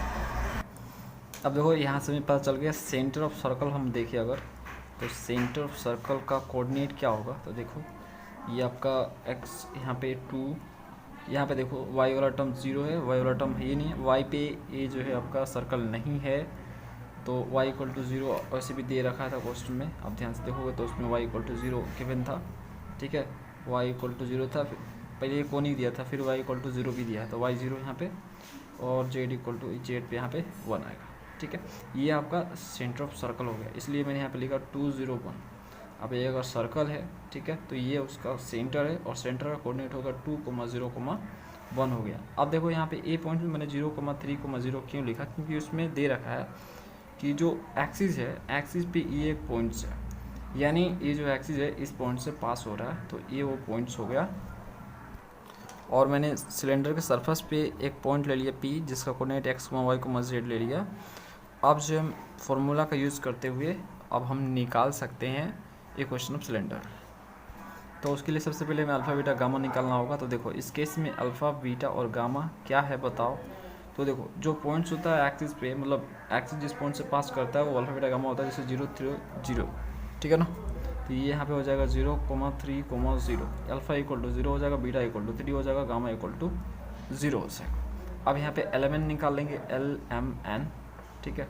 तो एलिमेंट क्या हो जाएगा हमारा, तो किसी भी लाइन का डायरेक्शन रेशियो निकालना है तो हमें 2 पॉइंट्स की ज़रूरत पड़ती है, उनका डिफरेंस ही हमारा डायरेक्शन रेशियो और डायरेक्शन कोसाइन होता है। यहाँ पे देखो, तो ये देखो 2 में ये देखो E पॉइंट्स और this is the L points, अगर ले ले इसे L पॉइंट से ये, तो दोनों का डिफरेंस हमें क्या मिल जाएगा, एलिमेंट मिल जाएगा। तो हमने यहाँ से क्या किया, L में से A को घटाया जिसे L मिल जाएगा, तो L में से A घटाया तो 2 में से 0 जाएगा, देखो 2 - 0, फिर 0 - 3 और 1 में से 0, ठीक है। ये फ्रेंड्स 0 है, 1 में से 0। तो फाइनली हमें क्या मिलेगा, यहाँ से 2 मिलेगा, -3 और 1, ओके। तो एलिमेंट भी हमें मिल चुका है, L इक्वल टू 2 है, M इक्वल टू -3 है और N इक्वल टू 1 है। तो एलिमेंट मिल गया, अल्फा बीटा गामा मिल गया। बस हम फार्मूला का यूज़ करके अब हम इसे सॉल्व करेंगे। तो देखो यही हमारा वो फार्मूला है, इसको मैंने यहाँ पर राइट डाउन कर लिया। अब देखो हम इसमें रखेंगे वैल्यू। तो देखो मैंने यहाँ पर लिख रखा, अल्फ़ा 0 है, बीटा 3 है और गामा 0 है। तो हम यहाँ पे लिखेंगे x - 0 और इंटू L है, तो L की जगह 2 और उसके बाद जो y - बीटा, तो y - बीटा, तो बीटा हमारा कितना है, 3 है। और उसके बाद m है, तो m की जगह इसमें -3 है। उसके बाद प्लस, उसके बाद जो z - गामा, तो z - गामा, गामा कितना है, 0। और उसके बाद n है, तो n कितना है, 1 है ना, स्क्वायर इज इक्वल टू, उसके बाद जो है सेम थिंग रहेगा, ठीक है, बस इसका स्क्वायर रहेगा। तो x - 0 का स्क्वायर, y - 3 का स्क्वायर और z - 0 का स्क्वायर और माइनस आर स्क्वायर। फ्रेंड्स यहाँ पे आर स्क्वायर छूट गया, माइनस आर स्क्वायर होता है। तो आर स्क्वायर, तो आर कितना था, आर बताओ कितना था। देखो ये जो इक्वेशन ऑफ सर्कल है ये, तो ये जो ये वाला पार्ट है ये आर होता है, यानी सिंपली आर इक्वल टू यहाँ पे 1 है, ओके। तो रेडियस हमारा 1 है, तो 1 का स्क्वायर कर देंगे, ब्रैकेट क्लोज। उसके बाद जो bracket open, L square M square, तो L आपका 2 है, तो 2 का स्क्वायर आपका हो जाएगा। उसके बाद जो -3 का स्क्वायर, तो -3 का स्क्वायर, फिर 1 का स्क्वायर, ठीक है, ब्रैकेट क्लोज। अब कुछ नहीं, अब सिंप्लीफिकेशन है सिंपली, तो आप इसको सिंप्लीफाई करो। तो देखो मैंने क्या किया, यहाँ पे ये अंदर जाएगा, मल्टीप्लाई किया 2 को अंदर, 3 को अंदर, फिर उसके बाद 1 को अंदर, तो फाइनली हमें ये मिला। उसके बाद स्क्वायर, और इस साइड में इसका जो स्क्वायर है इसको ब्रेक किया, तो देखो इस स्क्वायर हो गया, y - 3 का होल स्क्वायर ये वाला पार्ट, और z का स्क्वायर -1, ठीक है, ये वाला पार्ट। और इसको जो है स्क्वायर करके मैंने ऐड कर दिया, तो ये आ गया 14। अब इस 14 को अंदर मल्टीप्लाई किया तो ये हमें मिला, और इस a + b + c को होल स्क्वायर में तोड़ा इसको, तो हमें फाइनली इतना तक मिला, और ये वाला पार्ट हमारा, ठीक है। अब इसके बाद मैंने क्या किया, ये वाला जो पार्ट है इक्वल के राइट साइड में ले आया, जो लेफ्ट वाला है उसको राइट में ले आया इक्वल के, तो उसका साइन चेंज होगा। जैसे कि यहाँ पे देखो 14x है, इधर 4x है, इधर जाएगा तो 10x हो जाएगा, 14 में से 4 जाएगा तो 10x होगा। सेम आपका 14y है, 9 है, तो 14 में से 9y जाएगा तो 5y होगा। इस तरह से ये मैंने अरेंज करके इसको प्लस माइनस करके लिख दिया। तो फाइनली हमें जो मिला ये वाला है, ठीक है। यही हमारा इक्वेशन है सिलेंडर का जो हमें फाइंड करना था। अब फ्रेंड्स आप बोलोगे कि आंसर से तो मैच नहीं कर रहा है, तो बिल्कुल भी मैच नहीं कर रहा है, बात सही है आपका। और मैंने आपको पहले ही बताया है कि ये 3D है, हमें स्टेप सही करना है अपना, ठीक है। इसमें मिस प्रिंट हो सकता है, इन लोगों का बहुत सारा आंसर गलत आता है, ठीक है। हमें सही स्टेप फॉलो करके अपने काम करने हैं। BC वाले में फ्रेंड्स आपको क्वेश्चन भी गलती मिल जाते हैं, उनको सही मुझे करना पड़ता है, ठीक है। तो मैं आपको बता रहा हूँ, आप स्टेप सही रखो, मैं आपको जैसे बता रहा हूँ वैसे समझते चले जाओ, आपका तरीका सही होना चाहिए सॉल्व करने का, ठीक है। यही आंसर है एग्जैक्ट। अब देखो इसमें एक और क्वेश्चन दे रखा है इन लोगों ने, इसमें देखो क्वेश्चन है कि find the area of the section of the cylinder by the plane parallel to the exit plane. तो फ्रेंड्स एक बोलना चाहता है कि देखो ये सर्कल है ना, ये क्वेश्चन सर्कल है, और ध्यान से देखो तो इसमें एक्स जेड है, मतलब ये सर्कल पूरी तरह से एक्स जेड प्लेन पे है। तो देखो ध्यान से, अगर हमारा जो है ये वाला जो है जेड है, ये एक्स है और ये वाई है, तो ये हमारा जो सिलेंडर है यहाँ पे है, ठीक है, इस एक्स जेड प्लेन में है। इस तरह से आप देख सकते हो, जो सर्कल है एक्स जेड प्लेन में है, ये रहा एक्स जेड प्लेन, ठीक है, इतना सब एक्स जेड प्लेन है ये, और ये आपका। तो आपको बोल रहा है कि आप एक प्लेन लो जो कि एक्स जेड प्लेन के पैरेलल होना चाहिए, यानी सिंपली एक्सिस के परपेंडिकुलर होना चाहिए। तो एक्सिस के परपेंडिकुलर, ठीक है, ये एक्सिस क्या है, ये वाई एक्सिस ही है। तो एक्सिस के परपेंडिकुलर होगा तो वो ऑफकोर्स एक्स जेड प्लेन के जो है पैरेलल होगा। तो हम एक प्लेन ले रहे हैं, ठीक है, सपोज करो ये वाला जो है मेरा जो हैंड है ये एक्स जेड प्लेन है, और इसके पैरेलल में ये प्लेन ले रहा हूँ, ठीक है, ये वाला प्लेन है, जो ये पेन है मेरा, ये प्लेन है। अब इसके पैरेलल हो गया, देख सकते हो इसके पैरेलल ही है, ओके है ना। अब ये जो आपका सिलेंडर है कुछ इस तरह से है, ठीक है, समझ रहे हो आप फ्रेंड्स, ये सिलेंडर कुछ इस तरह से। अब इस प्लेन को क्या करूँगा, मैं ऐसे काटूँगा, ठीक है, इस प्लेन को मैं काटूँगा। देखो दो ही हैंड है, मैं दिखा नहीं पा रहा हूँ, समझो इसको। इस ये आपका फ्रेंड्स ये सिलेंडर, सपोज करो ऐसा सिलेंडर हो गया, ठीक है, और मैंने इसको लिया ऐसे ऐसे काट दिया। तो काटने के बाद जो एरिया जनरेट हो रहा है उसका हमें एरिया निकालना है, समझ रहे हो, उसका एरिया निकालना है। तो वो एरिया कुछ और नहीं, जब हम किसी राइट सर्कल सिलेंडर को काटते हैं तो हमें क्या मिलता है, एक सर्कल मिलता है, मैंने आपको थ्योरी में बताया। तो उसी सर्कल का हमें इक्वेशन निकालना है। तो जो एक्जेक्ट प्लेन के पैरेलल है सर्कल, उसका एरिया निकालना है। तो ठीक है, तो ये रहा आपका इस तरह से है, ठीक है। तो उसको काटा तो एक सर्कल बना, यानी सिंपली एक सर्कल का जो कि यहाँ पे सटा हुआ है, इस सर्कल का एरिया हमें फाइंड करना है। तो जैसा क्वेश्चन में लिखा है वैसे लिखेंगे, area of the section area of the section, उसके बाद क्या है, उसके बाद है of the cylinder by plane parallel to x z plane, ठीक है। एक्स जेड प्लेन के पैरेलल है तो कुछ और नहीं, सिंपली एक सर्कल जनरेट हो रहा है, ठीक है। तो इज ए सर्कल लिख दिया मैंने। और जब सर्कल होता है तो सर्कल का जो एरिया होता है वो क्या होता है, पाई आर स्क्वायर होता है कि नहीं होता है, ठीक है। तो पाई तो रहने दो भैया, आर हमें पता है, आर कितना है, 1 है। आर मैं आपको दिखा दूँ फ्रेंड्स, ये हमने निकाला था इक्वेशन ऑफ सर्कल, तो इसको अरेंज करके हमने लिखा था, तो ये हमारा आया था। तो ये जो आपका 1 होता है ये एरिया होता है, सॉरी रेडियस होता है, ठीक है।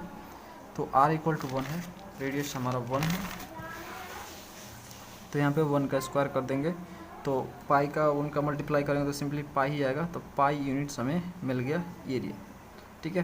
तो यही हमारा एरिया है, और आंसर भी आपसे मैच कर रहा होगा, देख लेना, पाई यूनिट्स ही आ रहा है, ठीक है। अगला क्वेश्चन करते हैं। अगला क्वेश्चन है 6 number, find the equation of the enveloping cylinder of the sphere this whose generators are perpendicular to the lines this and this।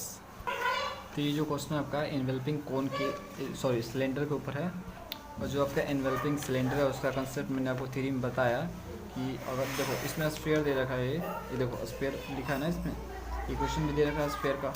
तो एक स्फीयर है और स्फीयर पे 2 लाइन टेंजेंट ड्रॉ कर दिया जाए पैरेलल एक दूसरे के जो हो, ठीक है। तो जो एरिया जनरेट होता है, जो सरफेस जनरेट होता है, ये इसको हम बोलते हैं इन्वेल्पिंग सिलेंडर। बस इसमें जो जनरेटर है ना, ये आपका ये जो जनरेटर है, तो इनका इक्वेशन ही दे रखा है इन लोगों ने।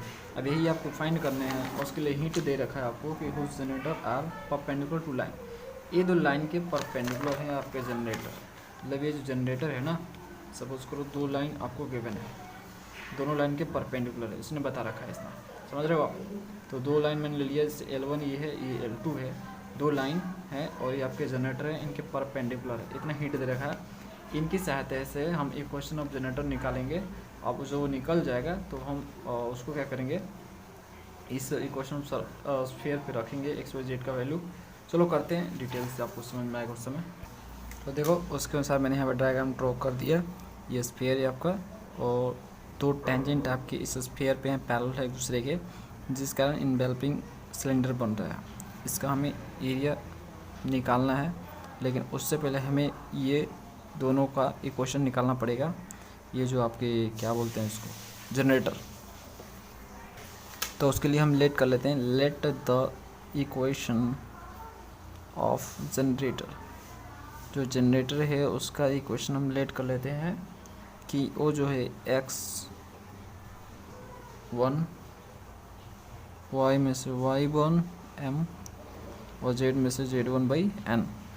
x1 y1 z1 से पास कर रहा है, लेट कर लेते हैं। जो आपका ये कोई एक है, ठीक है, इसमें से हम कोई एक ले रहे हैं, दूसरा अपने आप निकल जाएगा, देखते रहना कैसे निकलेगा। x1 y1 और z1 से पास कर रहा है वो आपका जनरेटर कोई एक दोनों में से, और उसका डायरेक्शन रेशियो lmn है, ठीक है।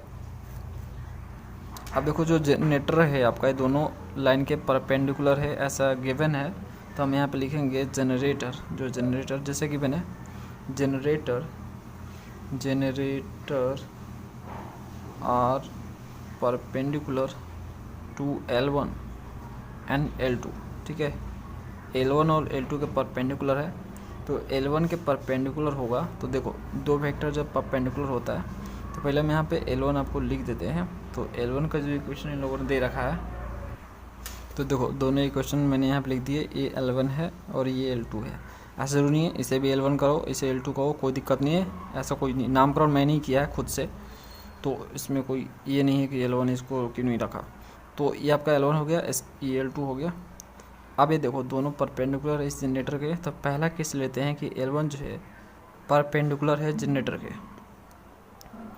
तो अगर ये जनरेटर के परपेंडिकुलर है तो दोनों वेक्टर का जो डॉट होगा वो इक्वल टू 0 होगा कि नहीं होगा। तो इसका है एलिमेंट जनरेटर का और इसका है 3 - 1 0, ठीक है।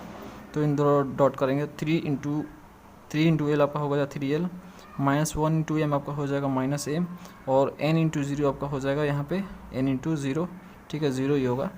और नेक्स्ट आपका दूसरा कैसे लेते हैं L2 परपेंडिकुलर जनरेटर, तो क्या होगा, इन दोनों का डॉट 0 होगा, तो l इंटू 1 आपका l हो जाएगा और 2 इंटू एम आपका 2m हो जाएगा, ओके। 0 इंटू एन आपका यहाँ पे 0 इंटू एन हो जाएगा, 0 ही लिख दो डायरेक्ट।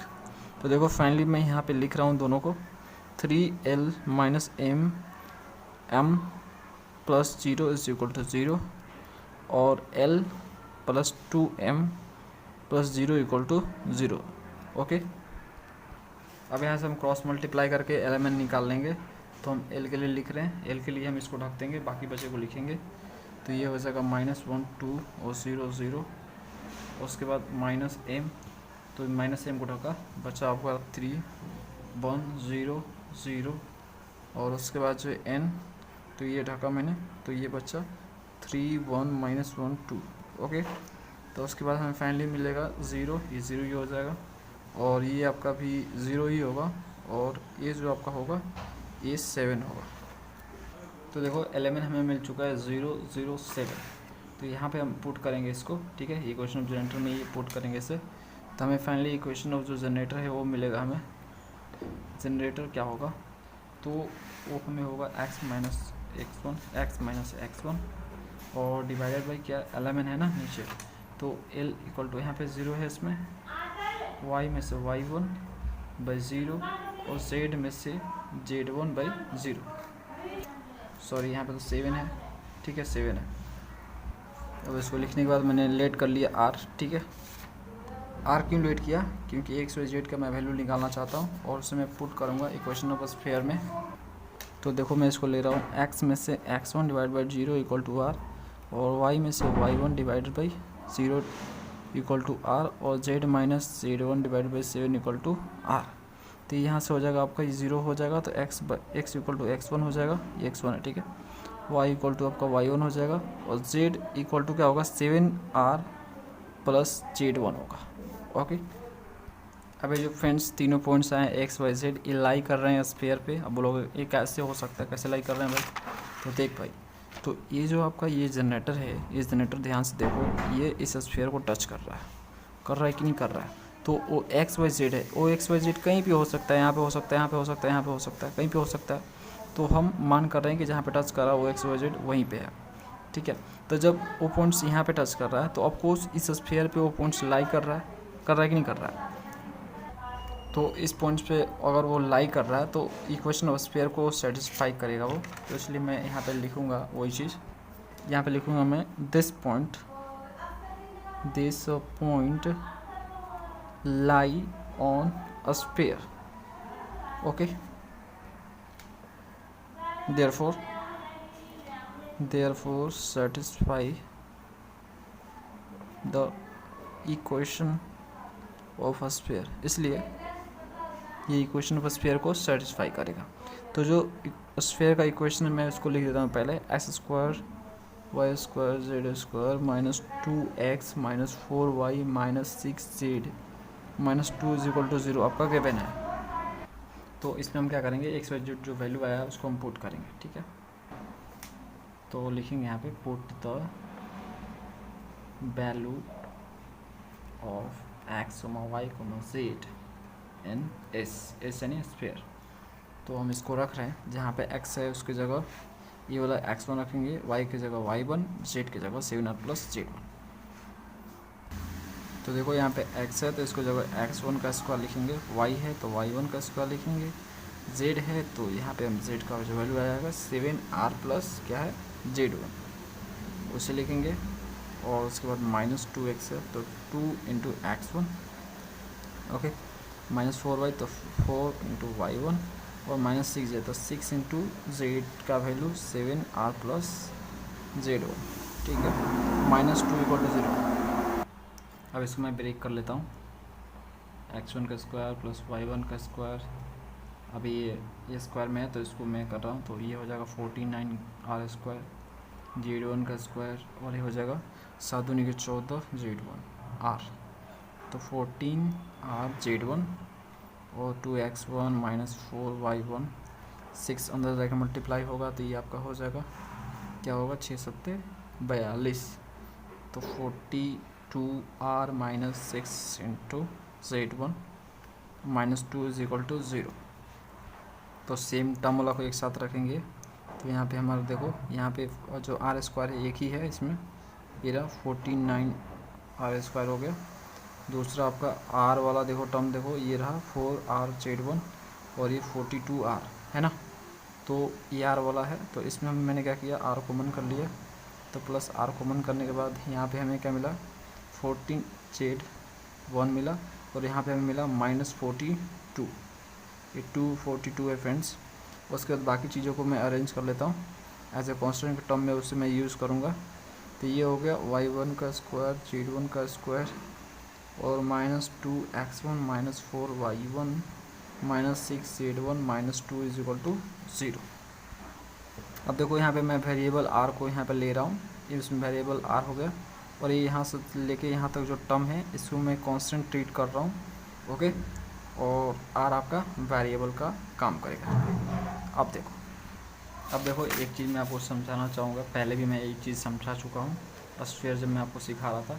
देखो फ्रेंड्स ये आपका स्फीयर है, अगर कोई लाइन जो है इसको ऐसे कट कर दे तो जो उसका सॉल्यूशन होगा ना, जो x का जो वैल्यू आएगा 2 आएगा, यहाँ पे एक पॉइंट यहाँ पे एक पॉइंट यहाँ पे 2 पॉइंट्स आएगा। यानी जब इक्वेशन आपका गिवन रहेगा स्फीयर का, ठीक है, तो यहाँ पे अगर वो उसका हमें सॉल्यूशन निकलेगा तो यहाँ पे दो पॉइंट्स निकल के आएंगे, और अगर मतलब फाइनली रूट्स निकाले तो 2 रूट्स निकल के आएंगे क्योंकि इसको ये कट कर रहा है। अगर फाइनली इसको टच कर रहा है, सपोज करो एक लाइन मैंने खींचा से इसको इस तरह से क्रॉस करता चला गया, ठीक है, सिर्फ टच करके निकल गया, तो बताओ एक ही पॉइंट पे किया ना, एक पॉइंट पे किया, ओके, तो एक पॉइंट पे करेगा तो जो रूट्स होगा ना, जो रूट्स होगा इक्वेशन का वो सेम होगा, एक जैसा होगा। इस केस में 2 रूट्स होंगे अलग अलग, इस केस में एक ही रूट्स होगा, समझ रहे हो। तो सेम जब रूट्स होता है ना तो जो उसका डिस्क्रिमिनेंट होता है जो d होता है ना, जैसे x square plus 2x minus 3 ऐसा कुछ है सपोज करो इक्वेशन, तो इसका d निकालेंगे, d इक्वल टू क्या होता है बी स्क्वायर माइनस 4ac होता है ना, ठीक है, इज होगा इक्वल टू 0 होगा, b square minus 4ac equal to 0 अगर आएगा तभी जो है रूट सेम हो सकता है। इन d इक्वल टू 0 होगा तभी हमारा जो है x का वैल्यू सेम आएगा और 2 आएगा, 2 वो भी एक जैसा, समझ गए। तो वही चीज़ मैं यहाँ पे करने वाला हूँ। ये हमें क्वाड्रेटिक इक्वेशन मिला, ये हो गया पूरा का आपका कांस्टेंट, ठीक है। ये आर यहाँ पे वेरिएबल मैंने आपको बताया था, तो देखो हायर पावर 2 है इसका, ये क्वाड्रेटिक इक्वेशन है। इस क्वाड्रेटिक इक्वेशन को हम सॉल्व करेंगे तो हमें रूट सेम चाहिए, हमें तो रूट सेम चाहिए ना, क्योंकि स्फीयर को वो जो लाइन है दोनों पैरेलल लाइन, ये जो 2 लाइन है जनरेटर जो है इसको टच कर रहा है सर, यानी सेम रूट्स का होना ज़रूरी है, ठीक है। यानी डी इक्वल टू 0 होना ज़रूरी है। और डी इक्वल टू क्या होता है बताओ, b² माइनस 4ac होता है, इक्वल टू 0 होना चाहिए। और कारण लिखना चाहे तो यहाँ पे लिखेंगे because of generator touches, generator से टच कर रहा है एक पॉइंट पे, जनरेटर टचेस द स्फीयर, ठीक है। जनरेटर क्या कर रहा है, टच कर रहा है स्फीयर को, इसके कारण जो है डी इक्वल टू 0 होगा। यानी रूट्स जो होगा, रूट्स आर इक्वल, रूट्स का इक्वल होना ज़रूरी है, और इक्वल तभी होगा जब भी इसका माइनस 4ac इक्वल टू 0 होगा। तो अब देखो फ्रेंड्स, ये आपका क्वेश्चन तो है ही है। तो b² माइनस 4ac हम इक्वल टू 0 करेंगे, b² minus 4ac equal to 0। अब देखो b वाला टर्म क्या है, तो ये जो टर्म है b वाला है, तो लिखेंगे यहाँ पे 14z1 माइनस 42 का स्क्वायर माइनस 4a, तो a क्या आपका 49 है, ठीक है। तो 49 हो गया। c, तो ये पूरा का पूरा टर्म जो है c है आपका, तो इसको मैं लिख दूँगा यहाँ पे x1 का स्क्वायर प्लस y1 का स्क्वायर माइनस z भी तो है, ठीक है, और प्लस z1 का स्क्वायर है, z1 का square minus 2x1 minus 4y1 minus 6z1 minus 2 is equal to 0, ठीक है। तो अब देखो, अब कुछ और नहीं, सिंपली कैलकुलेशन है, करते रहो लेंदी कैलकुलेशन। अभी देखो इसका स्क्वायर है, सिंपली ब्रेक कर दिया स्क्वायर में, और उसके बाद जो इसको मल्टीप्लाई किया तो 196 आया, और बाकी को ब्रैकेट में रखा। अब इस 196 को अंदर ले जाकर मल्टीप्लाई कर दिया, और फाइनली इसको मैंने एज इट इज़ लिख दिया। अब जो कट सकता है उससे काटो, जिससे ये देखो ये 1176 z1 ये कट जाएगा प्लस माइनस, और ये देखो ये भी कट जाना चाहिए, यहाँ पे z1 होगा, ठीक है। ये देखो कट गया। अब कोई कटने वाला है तो नहीं, और कोई नहीं कटेगा, तो बाकी बचे को लिख दो अरेंज करते हुए एक्स वाई जेड के टर्म में। तो इक्वल माइनस 196 x1 का स्क्वायर बचा, दूसरा बचा 196 y1 का स्क्वायर, और प्लस 392 x1 बचा ये वाला, और प्लस 784 y1 बचा ये वाला। उसके बाद जो बाकी बचा कांस्टेंट नंबर से 392 है, उसके बाद क्या है आपका 1764 है, और कुछ है क्या, और कुछ है भैया, तो लग रहा है मेरे को और कुछ ना है। तो इन दोनों को जोड़ दो, तो जोड़ोगे तो फाइनली मिलेगा प्लस 2156 इक्वल टू 0, ठीक है फ्रेंड्स। अब यहाँ से मैं क्या कर रहा हूँ, कॉमन कर रहा हूँ, क्या, तो 196 ही कॉमन कर रहा हूँ पूरा का पूरा, तो 196 सब में कॉमन हो जाएगा फ्रेंड्स, 196 भी कॉमन हो जाएगा, और माइनस आगे दिख रहा है तो हटाने के लिए मैं क्या करूँगा, माइनस भी कॉमन कर लूँगा। तो माइनस 196 मैं सब में कॉमन कर रहा हूँ, तो माइनस 196 में जब कॉमन करूँगा तो यहाँ पे बचेगा सिर्फ x1 स्क्वायर y1 का स्क्वायर प्लस में यहाँ पे माइनस 2x1 बचेगा, यहाँ पे माइनस 4y1 बचेगा, और यहाँ पे माइनस 11 इक्वल टू 0 बस। समझ रहे हो, मैंने माइनस 196 लिया, इस साइड भेजा तो 0 हो जाएगा, ठीक है। ये आपका हो गया। अब यहाँ पे कर रहे हैं हम लोकस। अब जो P है, P पॉइंट मतलब वो जो पॉइंट्स है जो कि क्या बोलते हैं जनरेटर के ऊपर है, ठीक है। एक पॉइंट आपको मैंने डायग्राम में शायद नहीं बनाया, ठीक है। तो सपोज करो वो पॉइंट P है यहाँ पे, जो कि x1 y1 और z1 है, ठीक है। इससे पास कर रहा है वो जनरेटर, जिसके कारण मैंने x1 y1 z1 लिखा था। तो यहाँ पे मैंने डायग्राम में भी आपको दिखा दिया उससे।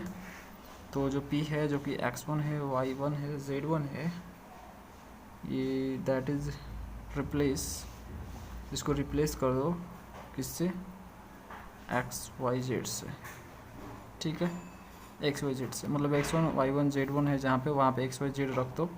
तो सिंपली इक्वेशन मतलब जो सिलेंडर का इक्वेशन लाने के लिए हमें सिंपली x y z करना है इसको।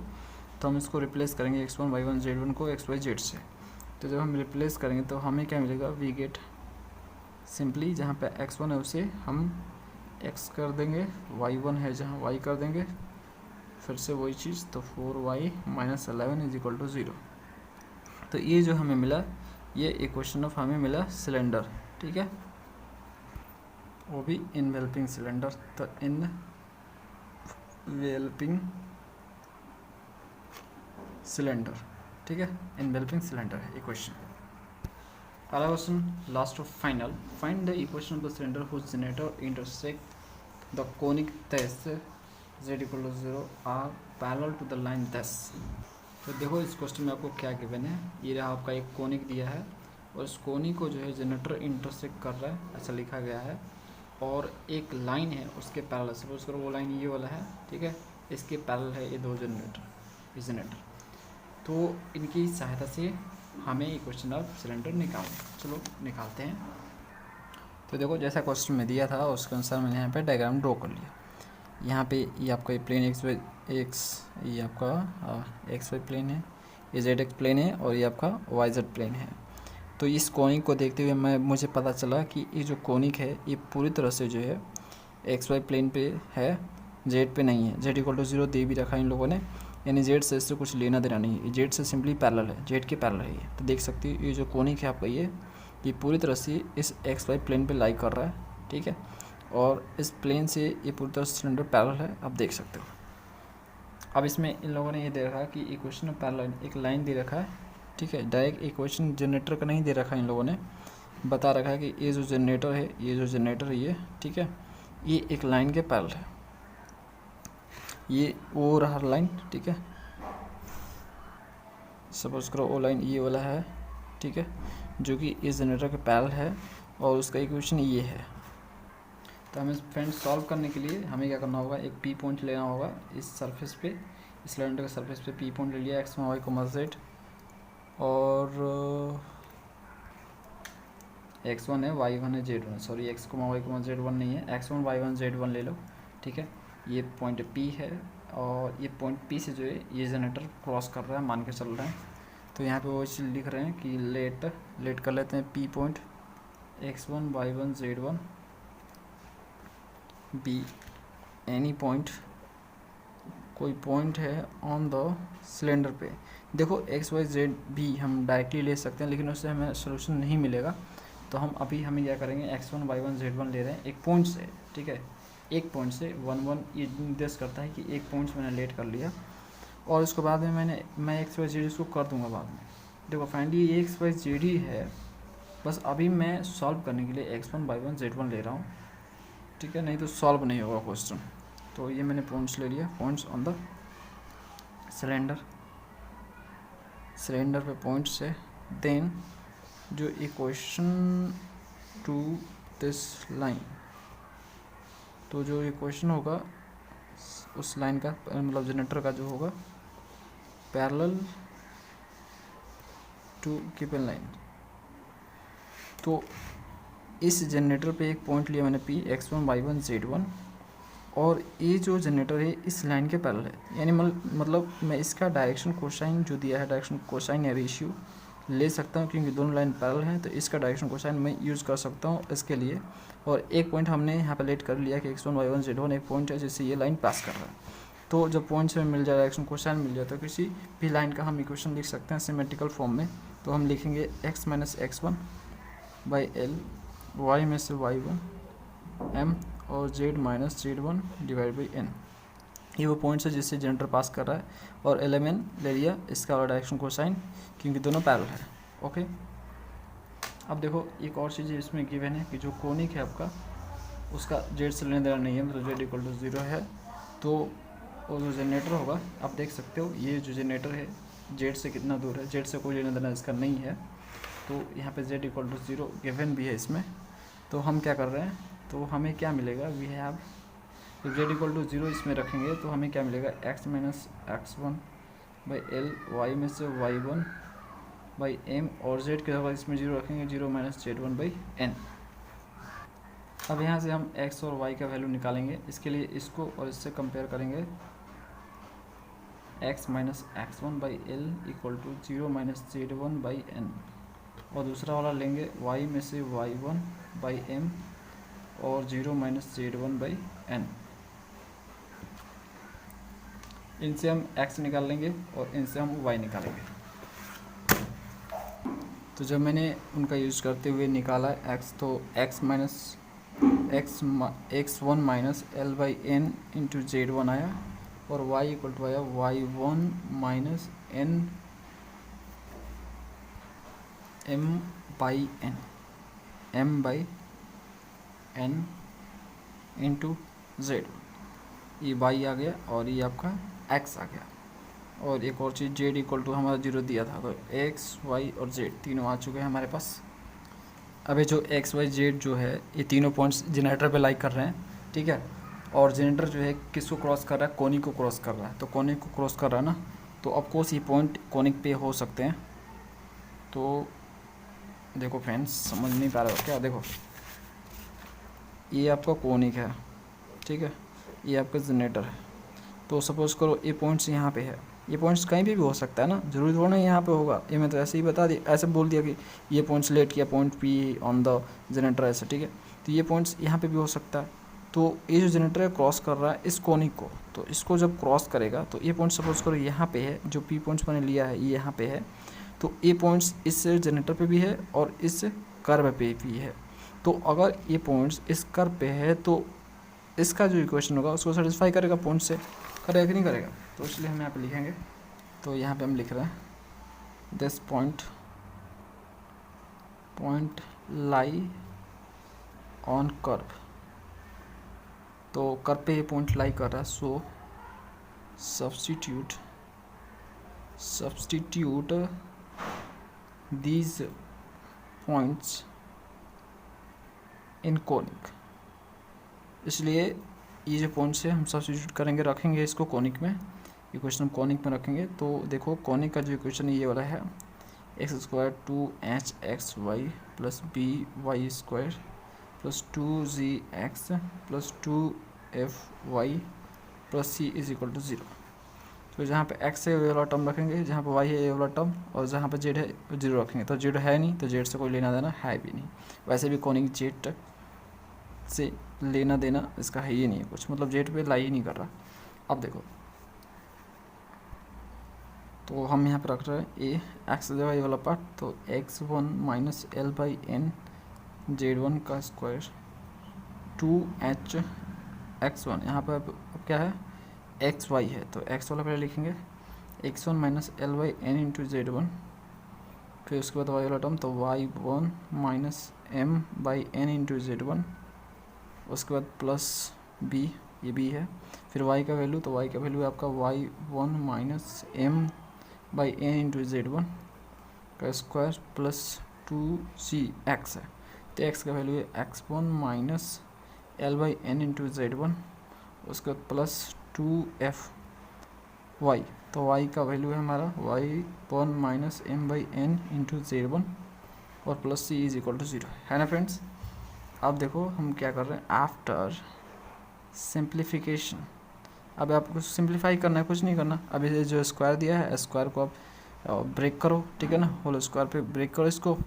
तो सिंप्लीफिकेशन सिंपली लिख रहे हैं यहाँ पे, after simplification we get, simplification के बाद हमें मिलेगा ए। तो फ्रेंड्स इसको जब सिंप्लीफाई आप कर लोगे फाइनली, तो आपको ये वाला मिलेगा प्लस, देखो सिंप्लीफाई कर लेना, एक वाला एक के साथ कर लेना, मतलब सेम जो टर्म होगा उसको एक साथ कर लेना। करने के बाद फाइनली आपको ये मिलेगा। मैं उतना बड़ा जो है कैलकुलेशन नहीं दिखाने वाला, आपको डायरेक्टली ये लिख रहा हूँ, समझ रहे हो। इतना बड़ा कैलकुलेशन मत करना, समय बर्बाद नहीं करना यार। सिंपली आप समझ लो, ये कुछ नहीं कैलकुलेशन, ये सिंप्लीफिकेशन, ये करते जाओ। ओके, तो फाइनली आपको ये वाला मिलेगा। और अब हम क्या कर रहे हैं, देन जो लोकस है, जो लोकस ऑफ पी जो है, x1 है, y1 है और z1 है ना, यही था ना पॉइंट पी हमने ये लिया था। तो दैट इज, इसको हम क्या करेंगे, रिप्लेस करेंगे किससे, x y और z से। तो x1 y1 z1 को हम रिप्लेस कर रहे हैं x y और z से। तो हमें फाइनली क्या मिलेगा, वी गेट, तो जहाँ भी x1 है उसका जगह x, जहाँ पे y1 है y और z1 है जहाँ पे, वहाँ पे z रखेंगे हम लोग। तो फाइनली हमें क्या मिलेगा, देखो n x, डायरेक्टली हम यहाँ पे लिख रहे हैं n x minus L Z square 2HN x minus LZ NY minus MZ plus BNY minus MZ का स्क्वायर है, ठीक है ना, स्क्वायर है फ्रेंड्स, ये स्क्वायर है, NY माइनस MZ का स्क्वायर है ये, plus 2GN NX minus LZ plus 2FN NY minus MZ plus CN square is equal to 0। तो ये मिलेगा फाइनली हमें इक्वेशन, ठीक है, इक्वेशन ऑफ सिलेंडर। तो फ्रेंड्स मैंने पूरा का पूरा एंड कर दिया प्रॉब्लम 3.15। ये था कंप्लीट सोल्यूशन प्रॉब्लम 3.15 का। नेक्स्ट वीडियो में हम लोग मिलेंगे नेक्स्ट प्रॉब्लम के साथ, जो कि बेसिस होगा क्वाड्रेटिक सरफेसेस के ऊपर। मिलते हैं नेक्स्ट वीडियो में। Thanks for watching.